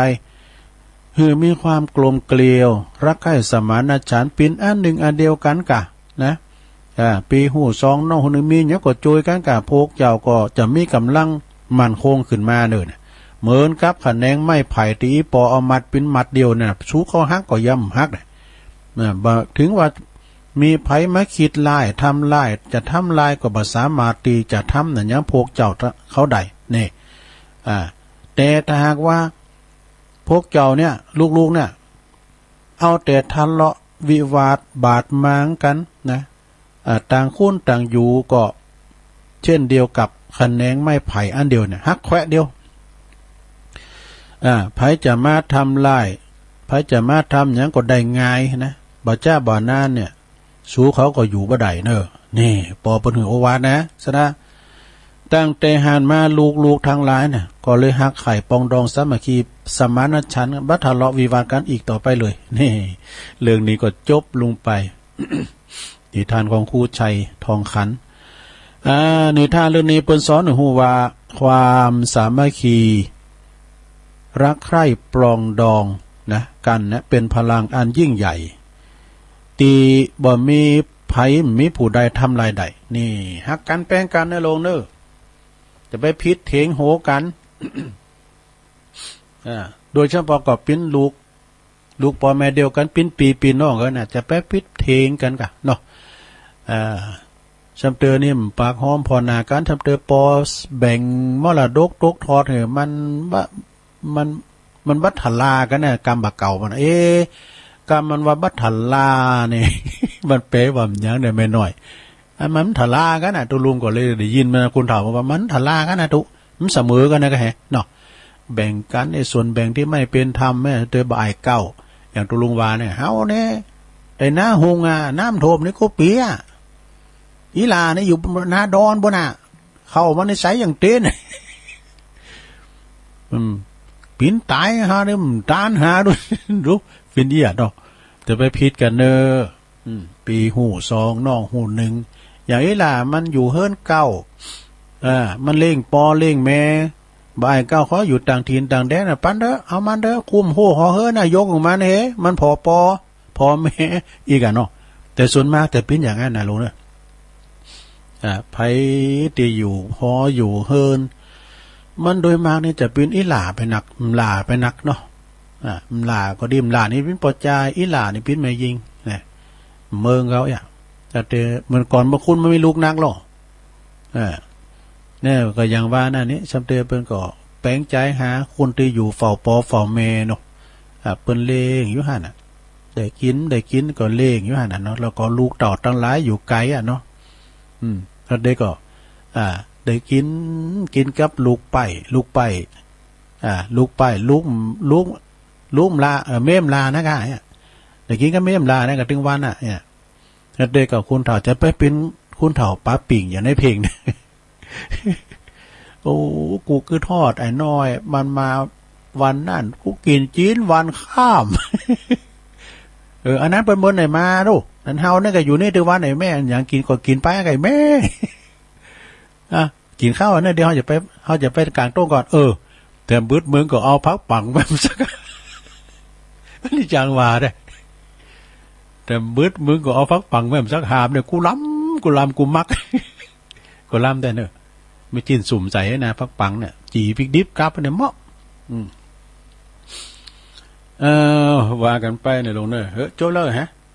นิทานจบแล้วกันเนาะตุลุงก็อย่างพี่บ่ามันก็ในไข่โวคะอยู่ในห้องคนเดียวไปมีหนีสักคุณอ่ะมันนั้นสดเสยผมว่าเนาะผมว่านี่มันนั่นไล่บูดกาย แต่ว่าประเดี๋ยวสักสักหาวเน็ตมันอ่อนนะหลงนะเน็ตมันอ่อนก็เลยได้ฟังเพลงกันวันนี้ติมอกติมใจได้ฟังเพลงแล้วตุลุงนี่ตื่นเตี่ยวด้วยเมื่อตีหนึ่งละเอานี่มาวาทำกรรมหนึ่งเกิดในหลงเนอะเอาอันนี้มาวาทำกรรมหนึ่งเกินพามหืนนักก็คือความดีอ่ะสระความดีนี่นะความดีไม่มีขายถ้าใครอยากได้ต้องทำเองทำดีนี่มันจะว่ามีกาเขาจะไปทำอยู่ที่วัดทำบุญทำอยู่ที่วัดทำคุณงามความดีก็คือทำดีต่อสังคมเป็นคุณดีของสังคมห้อมให้หลักจกไปตีโหตีตาไผนี่ก็เป็นคุณดีแล้วนะเปิ้นมีการมีงานก็ช่วยเหลือเฟื่อไฟเปิ้นป้ายซะท่า มีคุณรวยคุณหนึ่งนะเปิ้นกินเปิ้นตานเปิ้นมีซุปเงินสากก็ตึงไปช่วยเปิ้นตึงไปพอไปกอยมันช่วยเหลือเฟื่อไฟอยู่ในสังคมเดียวกันมาต้องอาทรต่อกันเนาะถ้ามันถ้ามีงานตัวนี่ถ้วยจอนี่จะจ้างเปิ้นล้างอีดอกถึงว่าแม่ตัวเก่าตายว่าตรงเดี๋ยวจ้างเพิ่นล้างถ้วยแท้โอ้เขาก็ไหวเวรกันเริ่มเดี๋ยวในลงเด้อเนี่ยเขาไหวเวรกันนะการมีการไม่งานในงานสังคมเนี่ยลงไปเนี่ยเปิ้นหันหน้าหันตามจะว่าไปเป็นแขกนะก็เด้อก็ไปช่วยเปิ้นแม่บ้านเปิ้นช่วยกันเนาะตัวลุงก็ไปช่วยมันก็แหละซ้ำเตอก็ฉะนั้นก็จะไปลืมเนี่ยทำคุณงามความดีกันไหวแล้วก็มีให้มากก็คือมีน้ำใจเนี่ยมีน้ำจิตน้ำใจนะลงเนออย่างหลวงพ่อมานิดว่าคือก่อนน้ำใจน้ำแหมย่างเนี่ยทุลุงน้ำที่มันอยู่ตั้งทะเลน้ำเค็ม น้ำเค็มโอ้เฉพาะก็น้ำใจคือนะอย่างน้ำห้านะบ้า น้ำใจคือน้ำใจแรงน้ำใจน้ำใจมีบริวารหนักเลยน้ำใจมดกว่าบริวารกว่ามดเนาะน้ำใจนี่สำคัญศรัทธาญาติโยมทั้งหลายอย่างน้ำใจตุเจ้าเนาะคือเราในฟังหลวงปู่พระครูสังวรพระครูนิวิตศิลสังวรต่างเวงป่าเป่าอันนี้เป็นหลวงพ่อเจ้าคณะอำเภอไฟใหม่ไต่ลามหอเฮือนเดินดาวศรัทธาเนี่ยเปิ้นไปช่วยกันเอาศรัทธาญาติโยมนั่นแหละมาพระเจ้าหายเจ้าห้อมน่ะเอาไปมอบหือเจ้าของที่เปิ้นเกิดอุทกภัยเนาะเข้าใจกะอาคีภัยกะโอ้ยตัวลุงก็อาคีภัยไฟใหม่ปั๊มเหนือสักอย่างโลได้70,000ปลายว่าดูโอ้อันนี้นำใจตุเจ้าเด้อตุเจ้านี่บอกบุญได้ติ้มตีนะสดาญาติโยมทั้งหลายเขามันเนี่ยเน่นใจเขาติ้มใจว่ะกันว่าไปบอกบุญเนี่ยว่าไปเอาพระเจ้าให้จะห้อมในลงเนศรัทธาเนวันนั้นวันนี้เขาจะไปกินหันไปตานนี่นะเปิ้นหอมก็ดูเอาต่างไว้ที่ศาลาหันมาปักตามแต่จีตนาไปบักเนการบักเนี่ยมันจะฮื้อหุ่นนะจำเตือนนะอันขอเนอันขอบักเอาเฮินละ300นะจำเตือนมา100เดียวก็มีเนี่ยจำเตือนว่าอันขอนะขอช่วยกันเนี่ยอันแล้วแต่ไผมีนักก็หอมนักเนาะการทำเมีหน่อยก็ตามบาทตามแห้งก่อนบังคับจิตใจไปนะทำบุญไปเถอะเนาะเนี่ยจำเตือนมาเป็น500บนนะเฮินเดียวนะนี่มันเป็นจี้ดุซะนะมีให้มากให้มีน้ำใจ น้ำจิตน้ำใจคนเฮานี่นะคุณไทยในใจบุญเนอสะท่าเนอใจบุญสุนตานเปิ้นเจ็บปิ้นยินอุ่นเวลาเปิ้นจะมีการมีงานหรือว่าเปิ้นเกิดนั้นไฟใหม่ไต่ลามกาน้ำทุน้ำถากน้ำโถมกาเนี่ยทานน้ำใจเนี่ยโตมาดึกคืนห่วยดอยเพื่อนแฮมนะแจกผ้าห่มก้าเสื้อผ้าอาภรณ์เนี่ยอย่างอาจารย์ท่านพระครูวิมลสุตตาพรก็เนี่ยยองโลงเนาะบันดอนน้อยคอยเปิ้นจะไปตานอยู่อันไปแจกผ้าห่มก้านี่ต่างบุญห่วยบุญดอยหลายกะหลายตุนหลายองค์ที่เปิ้นนำปาไปอาจารย์ท่านพระครูท่านครูบาแถมนะ ท่านอาจารย์สมกิจปัญญาวชิโรดอยหลังถ้ำกันเนี่ยเปิ้นกับโฟวินโน่ะรถโฟวินไอ้นิกรเขาเนี่ยกะนิกรชายน้อยเขาเนี่ยนะอันนี้โชว์รถออฟรถเปิ้นไปกันรู้เปิ้นถ่ายเมื่อพอนะคุณห้วยลุงดอยธุรกันด้านขนาดแล้วเปิ้นไปนะไฟฟ้าบ่ถึงปุ่นเนาะเปิ้นไปแจกโคนุงโคใบหยังต่างๆเนี่ยแล้วก็อาจารย์เลิศพันธ์นี่ทำเนาะสีพลอยประดับยนต์เนี่ยเปิ้นสอบไปดอกไปตานเตียนพองก้าแล้วก็ไปตานคุณตุกอย่างไรเขียนใจคุณที่เปิ้นติดเต้งติดต่างกันนี่เปิ้นก็ไปกันอาจารย์ธรรมจักรพระครูธรรมจักรวัดปุณณเนาะเปิ้นจังไปด้วยกันอาจารย์ตุปีเนี่ยวัดหนองยาวกะแต่ เนี่ยสนาญาโยมเนาะยิ่งให้ยิ่งได้นะเปิ้นว่านะบุญยิ่งทำยิ่งได้แล้วก็ให้มากก็คือให้อภัย คืออภัยต่อการเตอสนาญาโยมตั้งหลายปีการน้องกันเตอก็กระทบกระทั่งกันก็เป็นธรรมดาเนาะถ้วยยังฟาดย้อนกิ้งกองเอาอยู่ด้วยกันถึงมื้อถึงวันอย่าเฮาไปเข้ากรรมเอาง่ายๆลงเข้ากรรม7วัน10วันนี่นะครูบาหลวงวัดพระบาทตากผ้าเปิ้นหือโอวาทก่อนนะเปิ้นว่าอยู่ด้วยกันหลายมื้อหลายวันบางครั้งบางทีอาจจะได้ปมาตะเนาะ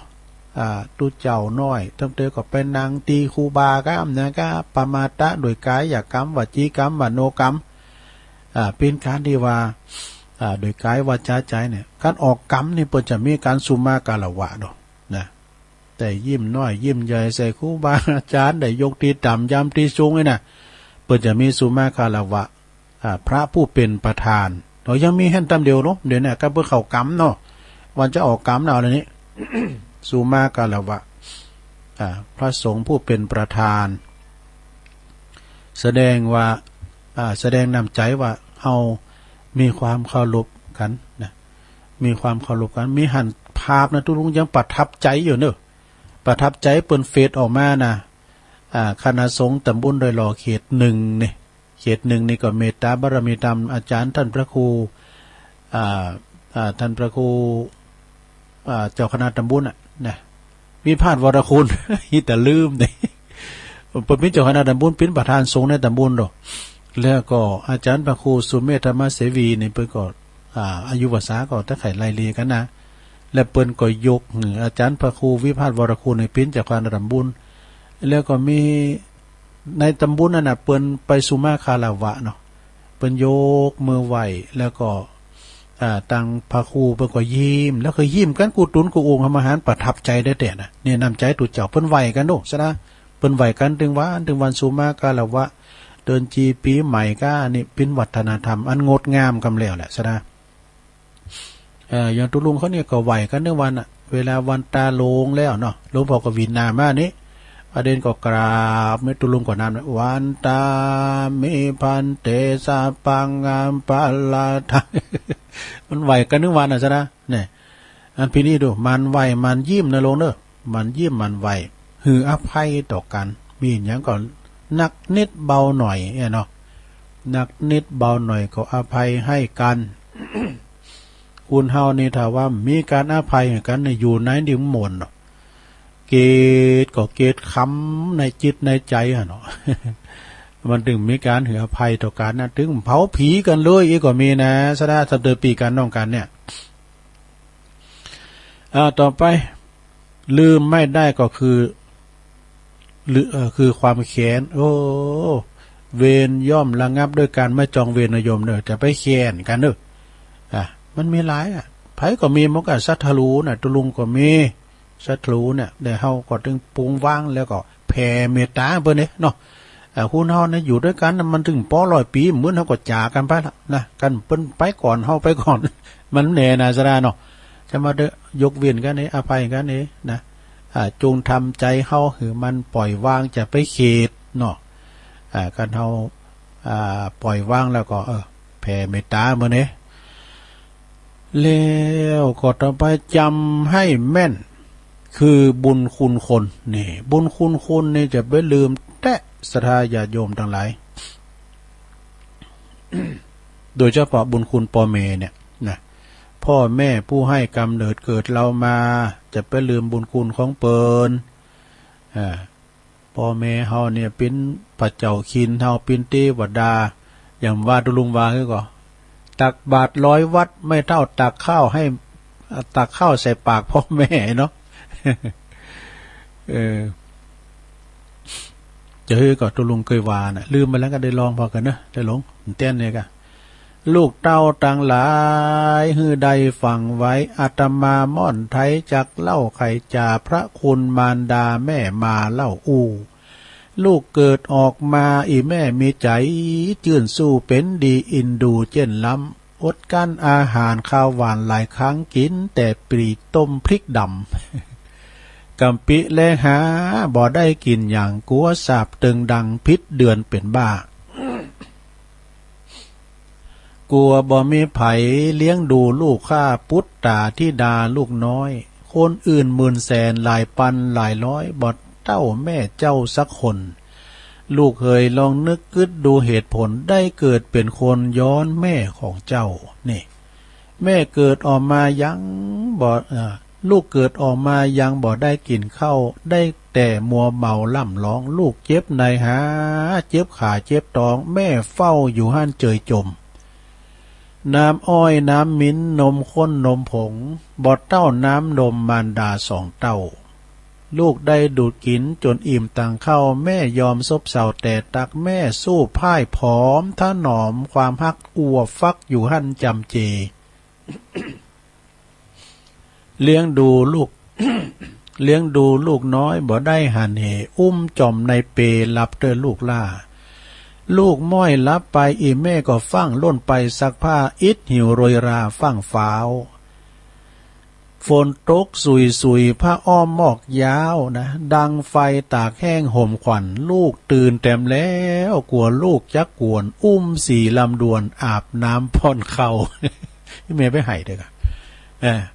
บางพ่องเกิดมาดาปอจะเท่าบ่หูบุญกุลอ่อนน้อมทามเตะทามตีเป็นไม้เป็นค้อนพ่องยังถามเข็นฆ่าฟันแต่ง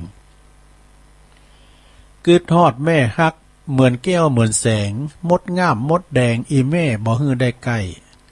ลูก7-8 คนแม่ทนเลี้ยงได้จนเจริญวัยใหญ่แล้ว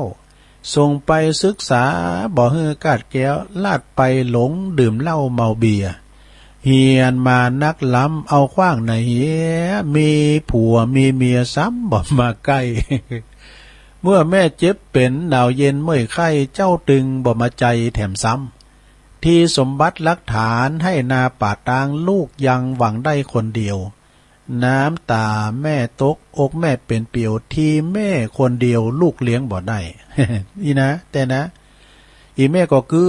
ดไปกึดมาเป็นดีค่ายให้มันเป็นกรรมอันใดเจ้นล้ำที่ลูกทุกข์จนแม่ทนช่วยกรรมแม่มีแต่ฮื้ออภัยความฮักอย่างนี้จักไปมีไผ่จักมีไผ่คนใดจะมาเหมือนแม่เจ้าลูกหลานฟังเนอจำเนอลูกเต้าแม่ของเฮาก็คือแม่พระความกตัญญูขอจะไปละอันนั้นมันเป็นล่มแก้วโพไซแม่เจ้าพ่อเจ้าตายไปแล้วเจ้าจักไปเปิ้งไผ่สุดประเทศไทยเปิ้งไผ่ถึงบ่ได้ แม่รู้ไม่ให้ยื้อก่อเนี่ยสดาญาโยมทั้งหลายลืมก็เฮ้ยอันนี้มันอยู่ในปุ่มเนี่ยเด้อตุลุงเอาไปวาดที่ไหนเนี่ยคุณเฒ่าเพิ่นจะฟังได้ ตุลุงจำเวอไปเขากำไว้น่ะเอาไปวานะทำไปเนี่ยแล้วก็ใส่นุ่มใส่เนยหน่อยนะไม่ลงไปกลุ่มหน้ไม่ลงไปให้กันลงเยอะนะคือถึงใครข้ามก็มาฟังเต้บทเนี่ยลูกไปมาฟังวะสดาญาโยมต่างหลายเนอะจะไปลืมบุญคุณพ่อแม่เนอะเนี่ยจำให้แม่นคือบุญคุณคนเนี่ยคือพ่อแม่เขาเนี่ยนะปินเตวบุตรเทวดาของลูกเนอป12แม่10ป10 21แม่12นะคุณนะ คุณปอคุณแม่เอาได้เกิดมาดูซ้ำเตอเนี่ยเปิ้นสูงหำสูงเฮ็ดจนจบปริญญาจนได้เป็นครูบาอาจารย์ ปิ้นหน้าปิ้นตาของปอของแม่แล้วก็จะไปลืมบุญคุณของปอของแม่คุณเฮานี่แต่ปิ้นด็อกเตอร์ก็ตามเด้อนะถ้าว่าลืมคุณปอคุณแม่เห็นแล้วเนี่ยหมดศักดิ์ศรีเนอะแล้วก็เจริญรุ่งเรืองนะอีป้อก็จบอย่างมาเดี๋ยวเนี่ยฮะว่าป้อจบปอสี่นะเฮานี่ด็อกเตอร์นะโหก็เหมือนหมอเหมือนหลงเฮานี่ท็อปด็อกเตอร์นะเบอร์นี้เฮาตกงานโควิดเข้าเฮาบ่ได้เยอะการเยอะงานอย่าป้อมันเมาเราป้าเอาเงินเดือนเอาหมื่นเอาป้อมันผสมกับความหูเอาป้อเฮาด็อกเตอร์หนาเลยยิงเมาเป็นรับไปบ้าหรือมาเนี่ยเตือนนะไปขุมขูปอขุมขูแม่ปอแม่จบปอสี่ก็เปิ้นเล่งใหญ่มาแล้วเนาะโตก็จบก็เปิ้นน่ะปวดผมคือเพราะว่าปอแม่เสียงหน้าไปขี่หอมเสียงควายไปขี่ตูเนาะเสียงเขาไปขี่ไห้เนาะถึงไหนแล้วโอ้ถือให้ทนก็คือถือสัจจะเนี่ยสัจจะคือความจริงใจนะลงเนอะ สัจจะคือความจริงใจสัจจะของชาวนามผูกจะเปิดฟังกันผูกจะเปิดฟังสัจจะของชาวนานะ เพลงก็โมนนะเพลงก็เป็นถ้ำนะสะดามเจ้าตุลุงเปิดคอมาเนาะตุลุงเพลงอันนั้นมีก็เพลงหยังเนาะดาววีไก่น้อยเด้อแม่ว่าโอ้ดาวลูกไก่เปิดจัดให้แล้วใส่วัดจัดให้แล้วริมไก่ราดนะพรพิลมมันเป็นถ้ำเหมือนกันนะสะดาเนาะเจ้าตัวใหญ่สายสวาดอย่าเกลียวกราดน้องแต่ถึงสัจจะเนอะสะดาเนอะละให้หมดก็คือละทำผิดเนี่ยละการทำผิดแล้วก็ยึดให้ติดก็คือยึดความกตัญญูเนี่ยตอบแทนบุญคุณของปอของแม่นะลงเนอะหลวงก็กันปอแม่มีแล้วก็หลวงก็ตอบแทนบุญคุณของลูกเฮ้ยอัน มันกลับตลับปัดกันโอ้ถึงวันได้กินกับเขาแล้วนี่เองโอ้จะมีความกตัญญูต่อลูก ลูกกันเนาะกตัญญูกับปอกับแม่นะกตัญญูรู้คุณกตเวทีคิดจะตอบแทนบุญคุณของท่านซ้ำเตอเนี่ยนะสัทธาญาโยมลูกมันก็เอาไหนมีหันสุมาเด้อแล้วเรียบเรียงฟังนะตามที่อาจารย์ยอดเล่ากรรมให้ชาวบ้านฟังมีปีคนหนึ่งเปิ้นก่อได้โพเปิ้นขึ้นแข่งขาก่อมปลีบด้วยกันนะแล้วแต่เปิ้นมีลูกด้วยกันนะก่อนที่ปีนั้นเปิ้นจะมีลูกนั่นน่ะลูกเปิ้นจะเข้าฝันจะมาปฏิสนธิในท้องแม่นะแม่ครับนะผมติดหนี้แม่แต่ผมจะมาช่วยแม่นะถ้าแม่ได้เงินมาแม่ต้องเก็บไว้นะเก็บไว้บ้างกันก้องว่าลูกคนนั้นมาปฏิสนธิในท้องแม่เปิ้นก็ถูกหวยมาตลอดว่าได้บุดกอดเสียงนี่กะได้มาก็ปิ้นลำปิ้นโรยกันได้มาก็กินเล่งพองยังพองเก็บเงินเก็บทองไว้ จนลูกเปิ้นเกิดมาน่ะลูกเปิ้นเกิดมาปุ๊บเนาะเปิ้นก็ยังถูกหวยโรยแชร์อยู่แล้วก็ลืมกรรมไปกะลูกเปิ้นว่าผมจะอยู่กับแม่ไม่นานนะถ้าแม่ได้เงินได้ทองมาแล้วแม่ก็เก็บไว้ฝากธนาคารไว้บ้างอย่างกันเนาะประมาณนั้นน่ะแล้วมันลืมกรรมลูกมันเข้าฟันเนาะทีนี้ลูกมันยุ่มยืนว่ะเปิ้นมาใจหนีนะซะนะอันนี้มาใจหนีปอหนีแม่หรอกอายุ7 ขวบ 8 ขวบเนี่ยเปิ้นก็ตายไปตั้งลูกตายไปลิ้นได้ก็แห้วอ่ะลิ้นเข้าก็แห้วเอาไปมาเป็นคุณตุกไปว่ะนี่ลูกเปิ้นมาโผแต่นี่มันกตัญญูต่อลูก กันมันฟังกรรมมันจุกลืมคิดไปว่ะมันก็ฮู้นั่นแหละมันลืมกึดกรรมลูกมันตอนที่ลูกเปิ้นจะมาเข้าฝันน่ะเปิ้นจะมาใจหนีแม่ลูกผมติดหนี้แม่นะเนี่ยมันจะไปช่วยแม่แต่ผมอยู่กับแม่ไม่ได้นานถ้าแม่มีเงินแม่เก็บไว้ได้น่ะมันเอาไปหลินกินหายใจเหงบ่น่ะมันลืมกรรมลูกมันก็เลยเป็นคุณตุกอย่างเก่า3 ล้อถูหวยแล้วนี่3 เดือนเสียงลึง ถึงไหนละ ว่าไปอันนั้นลงเนอว่าไปฟังไปก่อนรับไปก่อนว่ากันละให้มากคือละทำผิด ยึดให้ติดคือยึดความกตัญญูเนี่ยจะน่าเนี่ยความกตัญญูเนี่ยต่อบุญคุณของพ่อของแม่ถ้าเปิ้นตายเล่งโดยกายถ้าเปิ้นตายเล่งโดยวิญญาณถ้าเปิ้นตายก็มันไปยื้อไปใจหาพ่อหาแม่พองกินอะไรลำๆก็แบ่งไปให้เปิ้นเนาะก่อนให้เปิ้นแบ่งข้าวแบ่งของกันดูสถานเนาะโอ้บันไตบันเนื้อน่ะเนี่ยลูกไปแต่งงานอยู่บันไตเนาะโอ้วันนี้ยำจิ้นไก่นะแม่เปิ้นมักใส่ถุยมาใส่ปิ้นตัวมาติวมาหรอกติวมาเนี่ยเอาแกงเมื่อแม่เนี่ยมันมีตรงก่อนนะวัฒนธรรมก่อนเปิ้นอาทรกันลูกเนาะเดี๋ยวนี้มันก็รู้ขืนเฮิรนหลงก็ติวออก ติวออกเฮิรนหลงออกเนาะ เนี่ยไปลืมความกตัญญูกตเวทิตากุลต่อปอต่อแม่บุญคุณของปอของแม่เนี่ยมีหนักมีหลายนะนิมิตตังสาธุรูปันนังกตัญญูกตเวทิตาความกตัญญูเป็นนิมิตหมายของความเป็นคนดีเปิ้นตายเล่งโดยกายก็มันไปยื้อไปใจเอาสตุ้งสตางค์หือเปิ้นพองเนี่ยนะซื้อกินยุกกินยากำได้ไปก็โทละซับไปเนาะแล้วก็ถ้าเปิ้นล่มหายตายจากไปเฮาก็ส่งสการต้านขาบหรือว่าเฮาก็มันต้านขันเข่าหือเปิ้นต้านโกเข่าโกน้ำหือเปิ้นได้กินได้บริโภคอีกต้านขันเข่าขันน้ำหือปอหือแม่เวลาเดินจีปีใหม่ก็มันจะมี3 เตือ4 เตือนะ3 เตือนำมาฟังนะ3 เตือก็มีสักเตือเนาะลูกที่เปิ้นเนี่ยแต่ก็เดินเข้ามาซ้ายขันหนึ่งเดิน12ปิ้งขัน ออกซ้ายขันหนึ่งเดินยีขันหนึ่งปีใหม่ขันเดิน4 ปิ้งเนาะ4 ปิ้งขัน4-5 ขันได้ดูมาไปเปิงฮะลงเปิ้นเล่งเข้ามาเราเสียงเข่าขี้กล่องน้ำเลย4-5 ขันได้กอดตานหือเปิ้นพองเปิ้นตานพ่อแม่โง่ตัวควายบ่เนาะอย่างเปิ้นกินสลากเนี่ยเปิ้นมีสินสลากหือโง่ควายอยู่น่ะ เนี่ยเวลาเปิ้นลุ่มหายแต่จากก็กินต้านนะเปิ้นบางพองก็เกินลำไปนี่พอแม่ตายไปดูขี้ปีมต้านก็เข้าอย่างนี้ปล่อยแม่สักขันเลยโอ้แล้วแต่มีหยังมากำมาจูเฮาเนาะตานี่พองในโรงเด้อ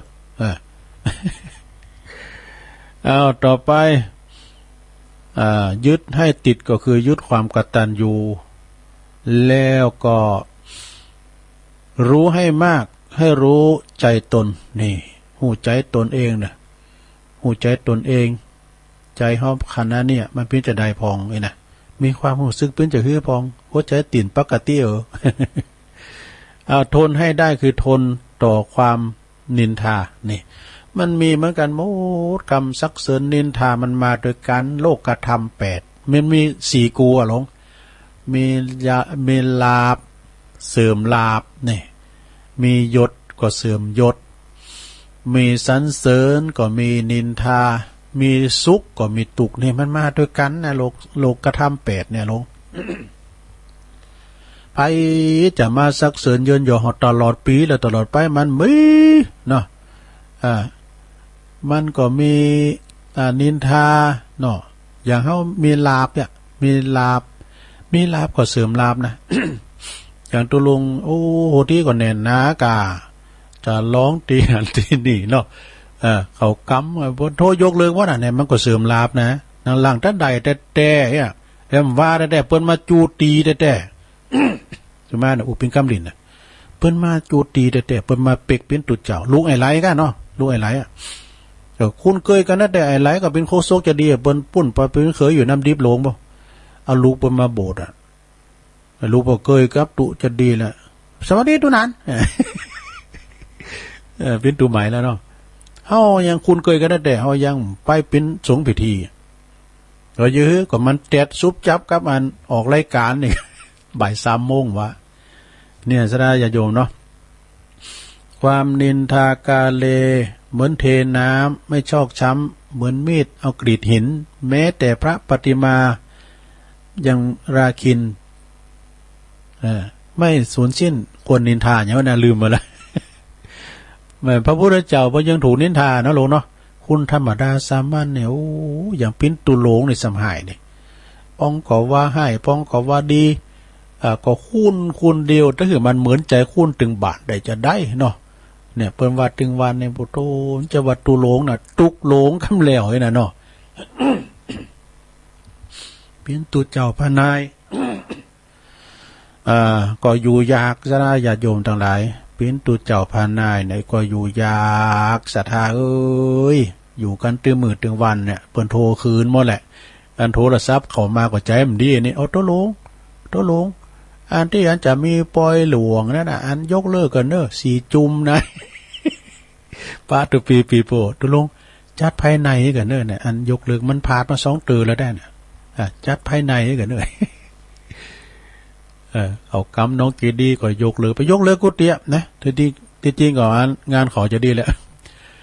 เนี่ยการมันยกเลิกหมดในนาสดาญาติโยมมันลำบากลูกเนาะอย่างว่างานวัดนี่นะสมมุติว่ายกเลิกงานวัดหนึ่งอย่างน้อยก็ที่เปิ้นกระจายรายได้นี่ก็พ่อค้าแม่ขายเนี่ยเปิ้นก็ได้กับวัดกับว่าดูมันเป็นสีสันของงานวัดถ้ามีพ่อค้าแม่ขายปลาบึกลูกจีนเนี่ยกะนะขายเสื้อผ้าอาภรณ์ทรัพย์ปะเหมือนกับกัดนัดเหมือนกัน2มหรสพนี่ดนตรีนักร้องนี่ตกงานหมดอีเก้ก็เหมือนกันก้านยาวดาวร้าย เนี่ยมันเป็นโพงเลยนะสดาญาติโยมทั้งหลายโคศกยังตกงานออก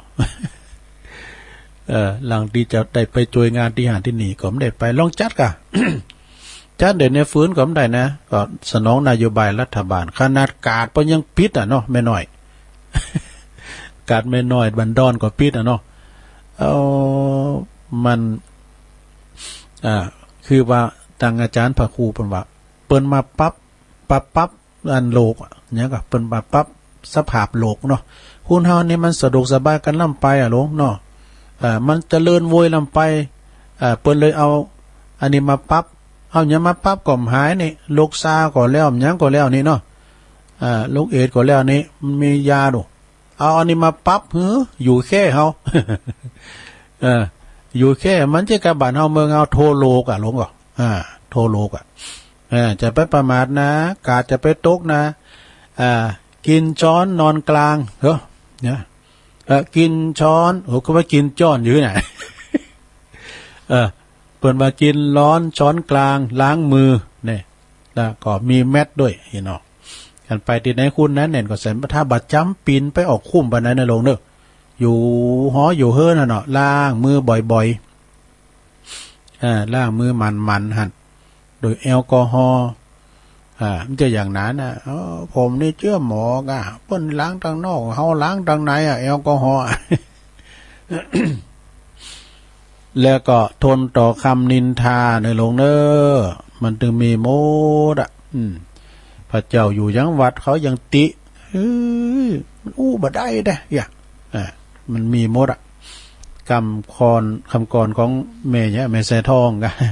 พระเจ้าอยู่วัดเขาก็นินทานะไข่มดเฝ้าแล้วฮะตุลุงไข่มดเฝ้าแล้วก็เดี๋ยวจะกะกีมจะเปลี่ยนบรรยากาศกันเนอะลงเนอะตุลุงก็จะเปิดสายนะโอ้ขอบคุณแม่คำเนอะเมืองป้าวนะว่าเป็นก็โทรมาปดโทรแม่เมืองป้าวนะตำบลป่านไหนเปิ้นก็ฟังอยู่จ้ะเนาะเจริญพรไปตังปออกเนอะตังแขกผู้ใหญ่ญาติผู้ใหญ่ที่ตุลุงก็เคารพนับถือเปิ้นปอสวัสดิ์นั่นล่ะหรือว่าปอดำนาวัดนำริบลงเนาะแล้วก็ปอครูสีโนนเกี่ยวสุขตัวเอาเจริญปอนเจ้าไว้ตาเจ้าวันนี้คิดการนัดเปิดแล้วนะเจ้าเนาะเพราะว่าก็300 กว่าชีวิตถูกรอดนะเจ้าเนาะเจ้าต่อตะกี้นี่เจ้าคนเดินดินเนี่ยตะกี้สิ้นคนเดินดินได้จะสิ้นคนนินทาแม่น่ะแต่ก็พรของพิมพ์รีพายพิมพ์แม่น่ะพิมพ์รีพายจงทำดีแต่อย่าเด่นจะเป็นใคร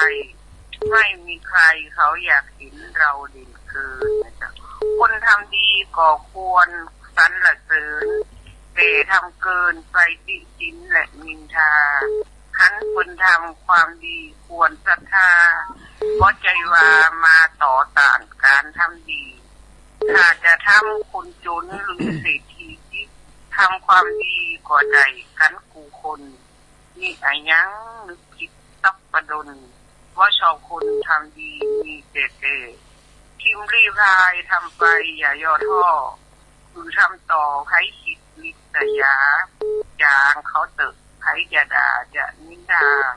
เฮาศรัทธาเป็นตีสั่งอย่าร่างรอขอขอบคุณจุดดีสารก่อ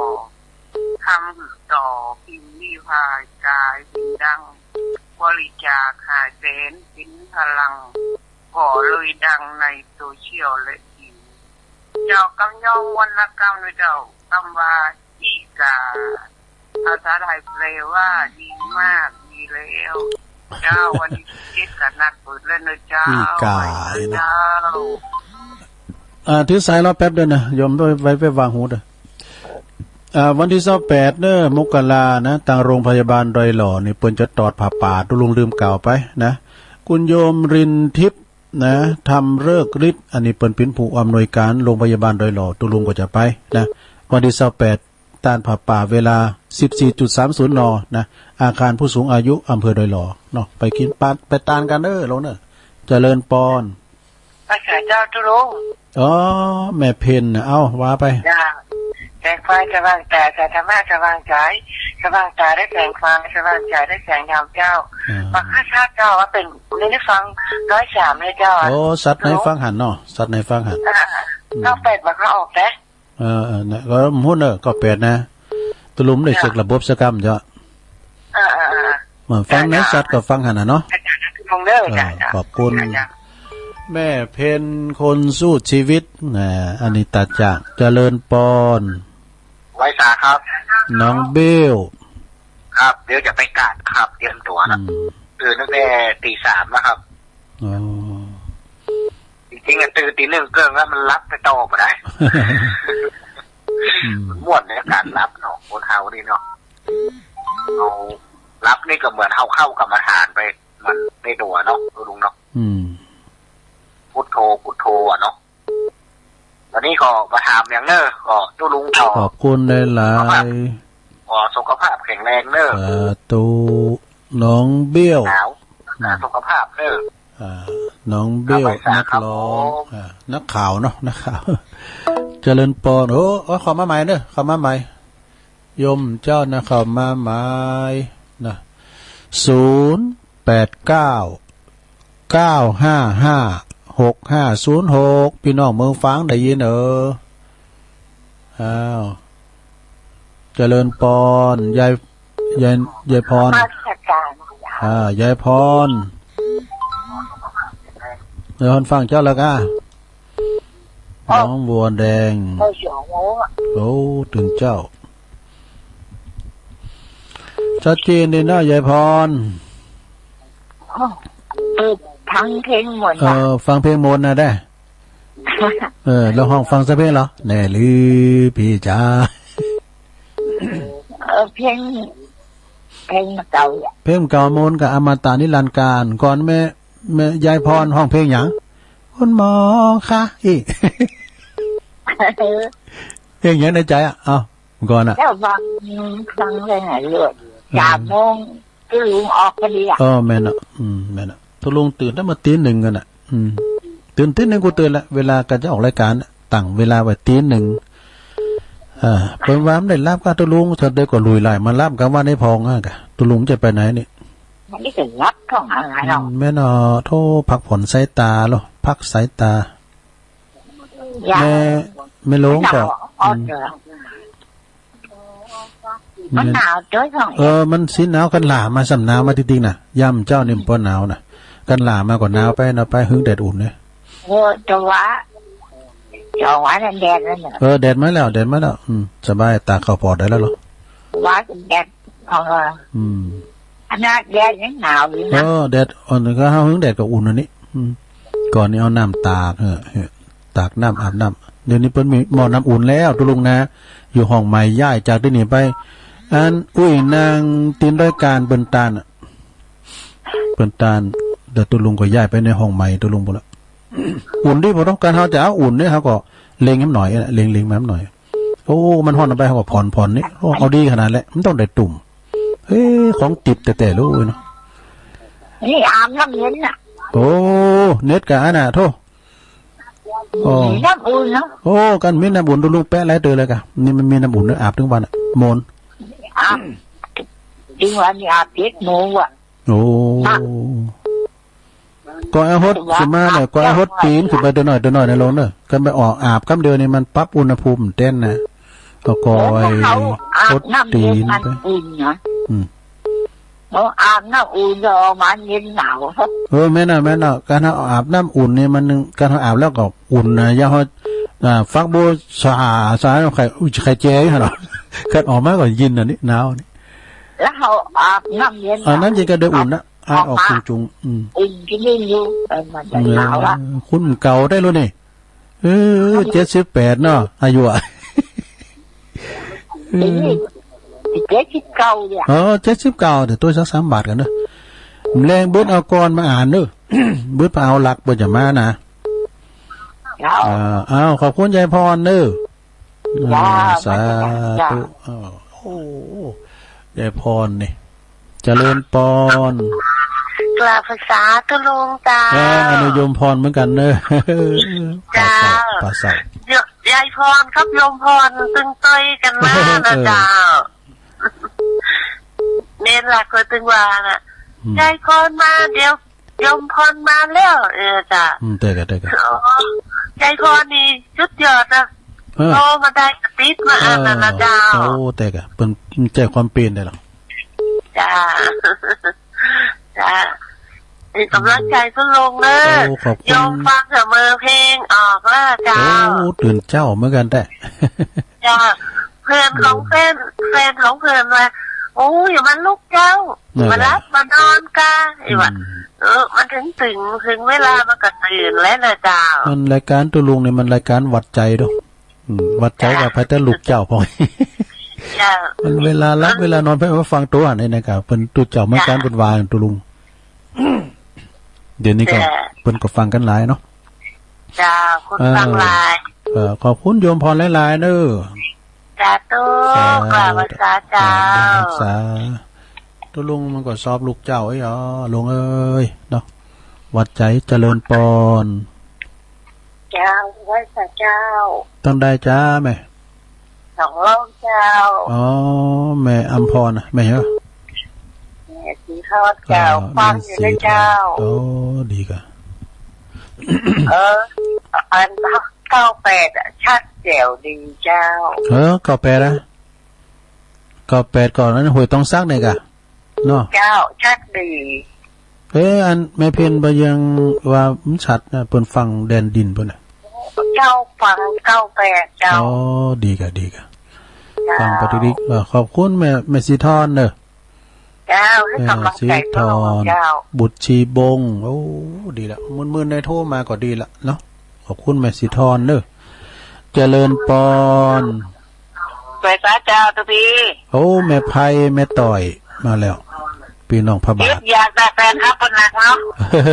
ตุลุงกับว่าตุลุงอู่คนเดียวอ่ะลาไปเลยเจ้าตื่นตั้งแต่บ่ายโมงอะไรได้ก็ได้เจ้าตุพีเอ้ยมึงใจว่านานๆโคเดือนกำยองของไม่ต่อยนี่คือว่าไม่มีตลาดนัดไปวัดทุกวันนี้นะเจ้าชัดเจนเด้อถูกแล้วเจ้าก็นี่ก็ขี่รถเครื่องกันแต่ไม่เสียเก้ขำกันขี่รถเครื่องเลยเก้ขำเลยเลงเนี่ยบุตรปุงกับกำแป้งเลย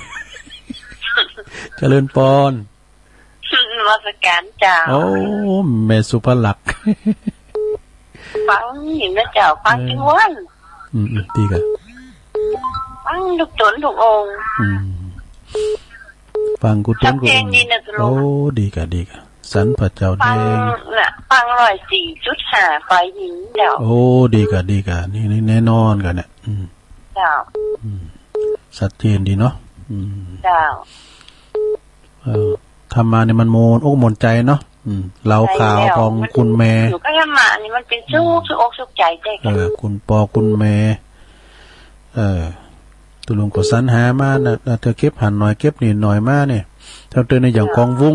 นี่ว่าก็ดีว่าอันนั้นดีว่าก็เธอก็ไม่ได้ว่าสักค เนี่ยอันพี่กี่ดูเดี๋ยวก็ไม่ได้ว่าสักกัมเนี่ยมันก็มีหลายลำไปชำเตยก็มันว่าได้ก็มันติดพันอ่ะน้ำลายปุมันโชยๆว่า ว่าน้ำลายบูดป้องก็โทรมาเนี่ยแม่ชิดวันใดก็ติดอันนั้นไปแต่กะแม่นะขอบคุณแม่สุภลักษณ์หลายๆเด้อแสนพระเจ้าแดงเด้อทำน่ะไหวพระ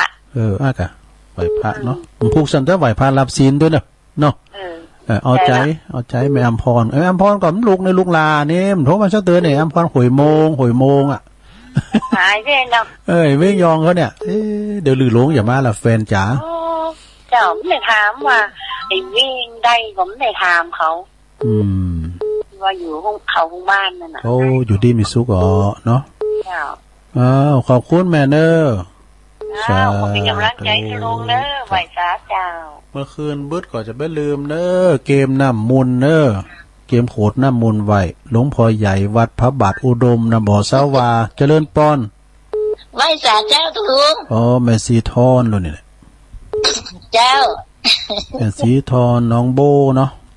เจ้าฟังแต่เจ้าแล้วเนอน้องบัวชัยประการฟังชัดเจนดีเหรอฟังนำบ่อสวาน่ะเนาะเจ้าดีกะลุงฮะป.4 มกอีเนาะจบป.4 ไม่มีเส้น 100% ราษฎรเต็มขั้นนะ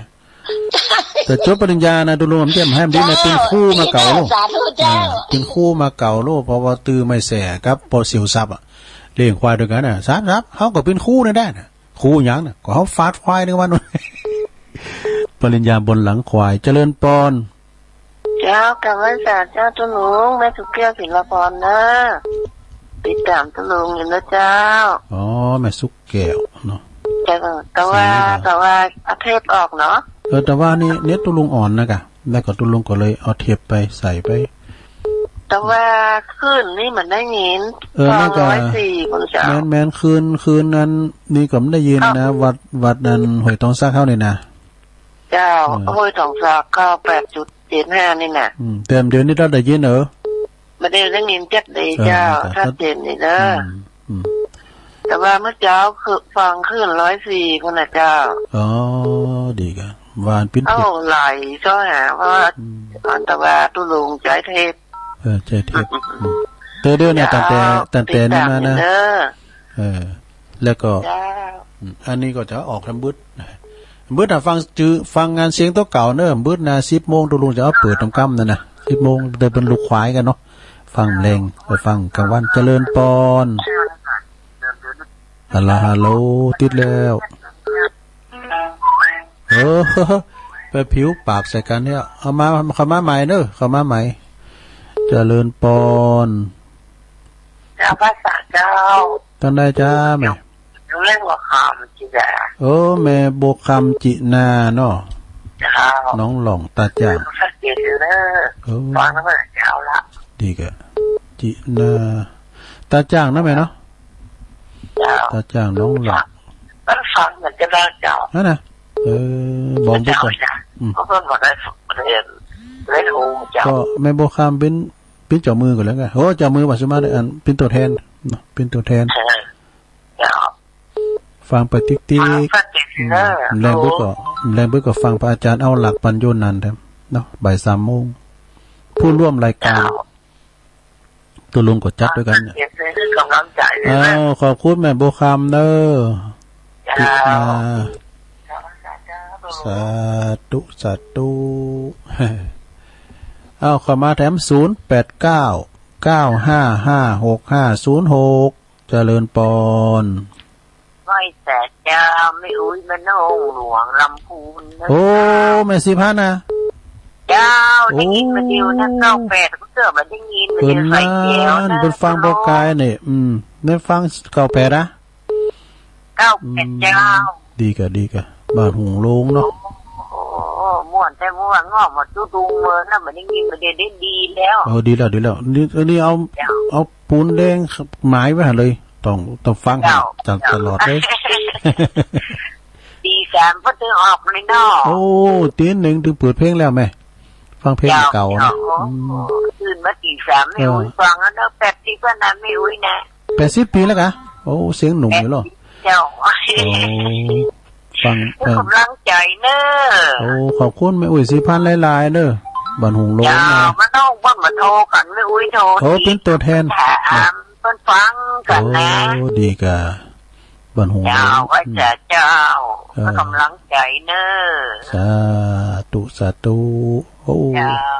แม่อุ้ยเพิ่นฟังตลอดเนาะขอบคุณเด้อแม่อุ้ยเด้อแม่อุ้ยสีพันบ้านหงโลงนะ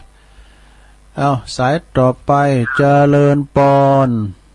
กลับไปสาครับทุลุ โอ้มาแล้วก็แล้วจะโต้งหานี่ ปน้อยบุญปัน ผมก็จะมาโทรแล้วนะจะเป็นกับทุโทรมานี่ ไอ้ปน้อยนี่ดักวิทย์ไปน่ะเอาดีแล้วมันก็เฮา ผมกลับไปสาเลยครับเป็นกำลังใจทุลุอยู่ ขอบคุณหลายๆในปน้อยเด้อ ครับผม เสาหินฝางโอ้ว่าวันนั้นก็ปอบุญศรียานะเนาะปอบุญศรีเฮ้ย เขาโทรมาชี้เจอเนี่ย ติดแล้วกะ ที่เนาะอัน ฮะ แม่อันงานเบอร์โทรพี่จะมาอย่างก็ ตัวลุงก็ไม่ได้ล็อกไผสักคนอ่ะโหโดเปิ้นโทรมาก็ไม่ได้จดไว้ได้หูอ่ะ บ่ฮู้ดอกฮะพี่จะมาอย่างจะมาอันพวกอันไกลน่ะนั่นก็ตัวลุงไม่ได้ล็อกไว้นะแล้วก็ไม่ได้เมมของไผไว้สักคนอ่ะแล้วก็ตัวลุงก็ลืมไปแม่อยู่ไหนก่อนแม่อยู่แต่น้ำเองจ้ะโอ้สนามเองโอ้แม่จันดีอ่ะจ้ะโอ้แม่จันดีรู้เนี่ยสนามเองเป็นหนูพี่เฉลียวติดแล้วเหรอสนามเองเพิ่นฟังกันหลายนะพวกแม่ได้ยินเหมือนว่าเดี๋ยวว่าตัวลุงจดไว้อยู่อ่ะมันนั้นศูนย์กันไปหมดแล้วกันเปิ้นโทรเข้าให้นะก็อย่างก็อยากให้แม่กะทำได้ล็อกไว้นะจ้างฟังเพิ่นนั่นน่ะก็อันไทยอันปัญหาใครเครียดนะเดี๋ยวเพิ่นต้องบอกให้โลแม่วันเสาร์วันอาทิตย์อ่ะวันเสาร์อาทิตย์เมื่อคืนน่ะโทรไปห้องเพลงกันเด้อโทรไปตายเพลงกะเพลงยังเนาะฟังทุกวันเลยฟังทุกวันว่าก็ฟังแต่ว่าที่ออกอ่ะว่าเป็นเทปว่าให้มันรีบเอาเทปออกนะว่านี่เพราะว่ามันติดขัดหลายอย่างเนาะก็อาจารย์อ้น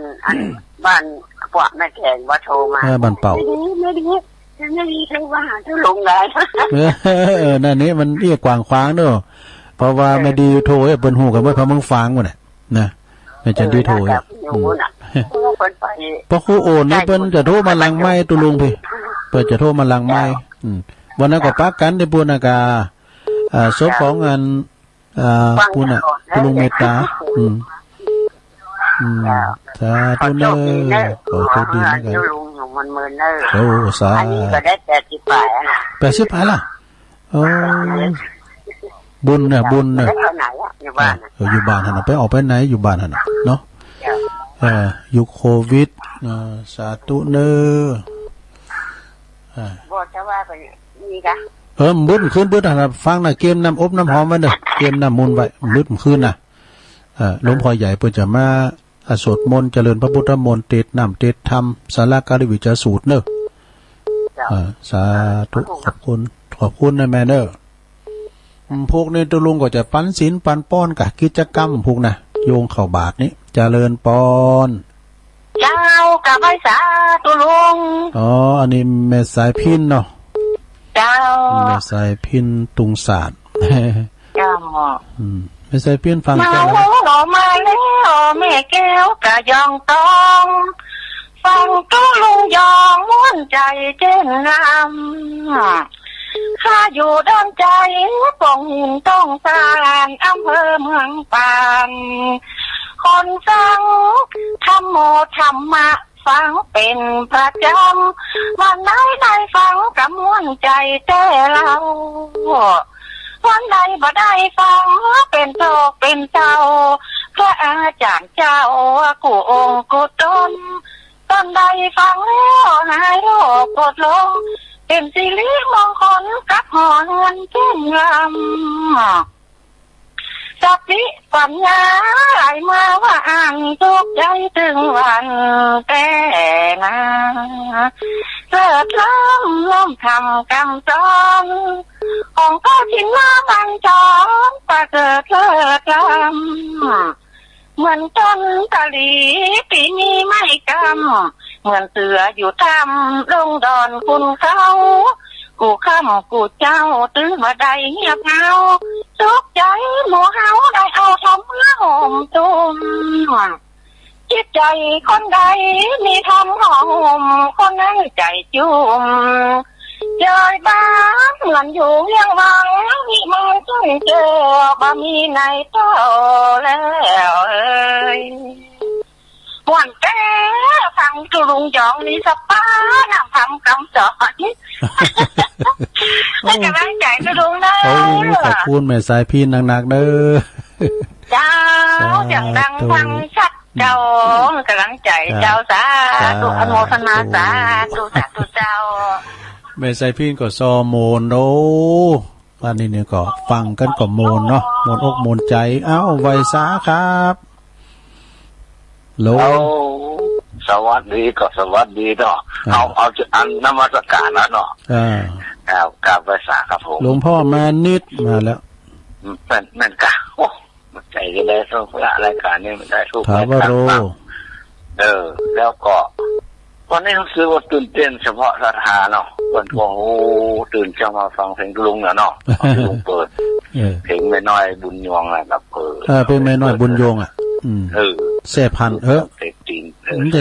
เสพันอ่ะแม่น่ะครับตั้งแต่ตีหนึ่งมาแล้วเนาะตีหนึ่งไปฟังกับจุใจปานปอนตบท้ายโดยตะกี้ยังมาท้ายเตื้อ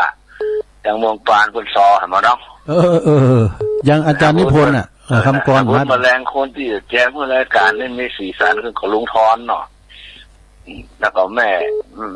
อะไรก็ยายพรน้องยายเสื้อกับแฟนยังไงยายพรมาแล้วอันนี้เป็นที่ฟังแล้วมีความสุขทางหูด้วยเนาะธรรมะก็มีถึงความสุขทางหูและทางใจที่ลุงเตะออกอากาศเนาะเขาท่าดีถ้าบุญเนี่ยนักจะมาห่วงรายการคนที่เป็นอยู่เมื่อวันแมลงก็ฟังทางนอกตอนบ่ายก็มีอยู่พวกเจ้าก็มีอยู่อากาศเมื่อพวกเจ้าก็มีวันนี้รับรองว่าสดใสสามันมีอะไรอย่างมาเป็นอุปสรรควันนี้จะไปล่มนะสดเซยมาเนาะว่าเป็นเทปแต่ว่ามันสายมันอ่อนเลยแห้งมันอ่อนเนาะแห้งมันอ่อนนะเจ้ามาหาหมออ่อนแล้วจ้ะจะเจ้าเนาะโอ้ใจถึงกะอันนี้เขาใจเกินร้อยลูกมาตั้งแต่ตีหนึ่งอ่ะอินเทอร์เน็ตข่อยงานมันเป็นเนี้ยทั้งหมดเนาะอันนี้จังนะสิที่แน่นอนก่อนมันถึงแน่นอนครับถ้ามันไม่ได้โซดก็เปิดเทปแห้งเอาก็ได้เนาะกะบุตรเนี่ยไปเปิดทำการ10 โมงบุตรเนี่ยไปเปิดทำการ10 โมงนะเปิดก็ยังวันธรรมดาที่ตุลุงได้เข้ารายการจะรายการพักศุกร์เสาร์นี่นะวันใดถ้าอินเทอร์เน็ตมันเสียก็เปิดเทปแห้งมาให้ก็แล้วกันเนาะดีเอาได้มันเป็นเพิ่มในรายการท่านมันมีทันอย่างเลยถ้าคนที่คนฟังเทปข้าวฟังตั้งแต่เข้าหูกับว่าที่แปดตุลุงมาหลงแน่อะไรตัวแล้วเนาะดักเอามาเลยสุดตรงท้ายรายการคนที่คนโทรไปได้ฟังเสียงตัวเก่าอ่ะได้ฟังเสียงตัวเก่าเขาท่าดีถ้าฟังอะไรก็แล้วแต่หูประสาทประสาทของหูประสาทของร่างกายของเขาสั่นส่วนใดทั้งในสมองอย่างแล้วแต่ได้ฟังสิ่งที่มันดีๆมันก็เป็นธรรมะไปในตัวอันดูเนาะใครเขียนไปของผมเนี่ยนะมันต้องไปขึ้นนั่นแหละมันต้องไปเขียนธรรมะของพระพุทธเจ้าที่สอนสั่งสอนจัดกับพุทธศาสนิกชนทั้งหลายฟังนี่นะเนาะ2,500-600ก็ถึงบ่เสื่อมไปได้ก็ถึงบ่เสื่อมจนถึงกี่หมื่นปีก็ถึงได้บ่เสื่อมใจได้ต่อเอาอย่างเขามันมีอย่างที่จะมาข้อขีดเส้นว่าตึกอันนี้มันต้องขีดมันละเนาะครับใจช่วยกันสืบสานต่อไปนะตุลุงเนาะอันนี้ช่วยกันสืบสานต่อไปขอหลวงปู่ธนาบุญในการออกอากาศวันนี้ด้วยเนอะตาลิโยเหรอไว้สาครับสาธุเขายังมาโต้งตาลิโยดีแล้วเลยลุงมีอันอย่างนี้เจริญปอนไว้สาเจ้าตุลุงแม่จันติบมึนละเนินได้โทรมานะฟังแต่เจ้าตั้งแต่เพลงแรกแล้วเจ้าทุกเจ้าแต่เนอแม่จันติบนะเจ้า เกียรติกาลามฝากไว้สามหลวงพ่อด้วยเนอะ วัดเกตปิดแต่เจ้า อ๋อเป็นยังเสียงครับ ได้เลยเจ้า เป็นยังเนาะรักษา ว่านะ ขาดสั มั ง น ขาร ใกล้บ้านนี่นะหรือไฟก็มี นั่นแหละ เขาไปก็มีกัดหลวงก็มีเนาะ ไม่ก็จะไปเมืองไหนก็อยู่ในหุบในคุมในโหอ่ะเนอะ อีกขนาดเลยไปเดียวเนี่ย อยู่หันไปว่าอึดอัดอยู่หันเนาะกินยังก็กินไปเนาะ ก็ได้ฟังเสียงตุลุงน่ะสบายอกสบายใจอยู่มากเนี่ย โดยก็ฟังท่านพระครูแถมเนาะ เจ้า ต่อกันไปเนี่ย เจ้าเป็นกำลังใจตุลุงเลย ขอบ เจ้า คุณแม่จันติด เจ้า สาธุแม่จันติดเกียรติกาลามนะเจริญปอน เจ้าวัดสะเจ้าฟังเลย หลวงโอนนะหลวงโอนมาแล้วแม่โอนกิติลังกาโอ้หลวงโอนก็ติด ฟัง ตาม เจ้าแล้วว่าถ้าช่วยแดนเจ้าอ่ะ ติดตามตลอดโอ้ยินดีหลวงโอนหนักๆฟังตลอดอ่ะ ฟังเพลงเจ้าอ่ะ ฟังเพลงกับม่วนดีเพลงเนาะ เพลงเก่าอมตะนิรันดร์การเนาะ เจ้า เอี้ยโทรมาให้กำลังใจตูลูกตูหลานเนี่ยหลวงโอนเจ้ากำลังใจเหมือนกันเด้อ ขอบคุณ วันนี้ยังแฟนก็พอแล้ว วันนี้ยังแควนไม้ไปนะมันจะมันหล่านะมันหนาวอ่ะ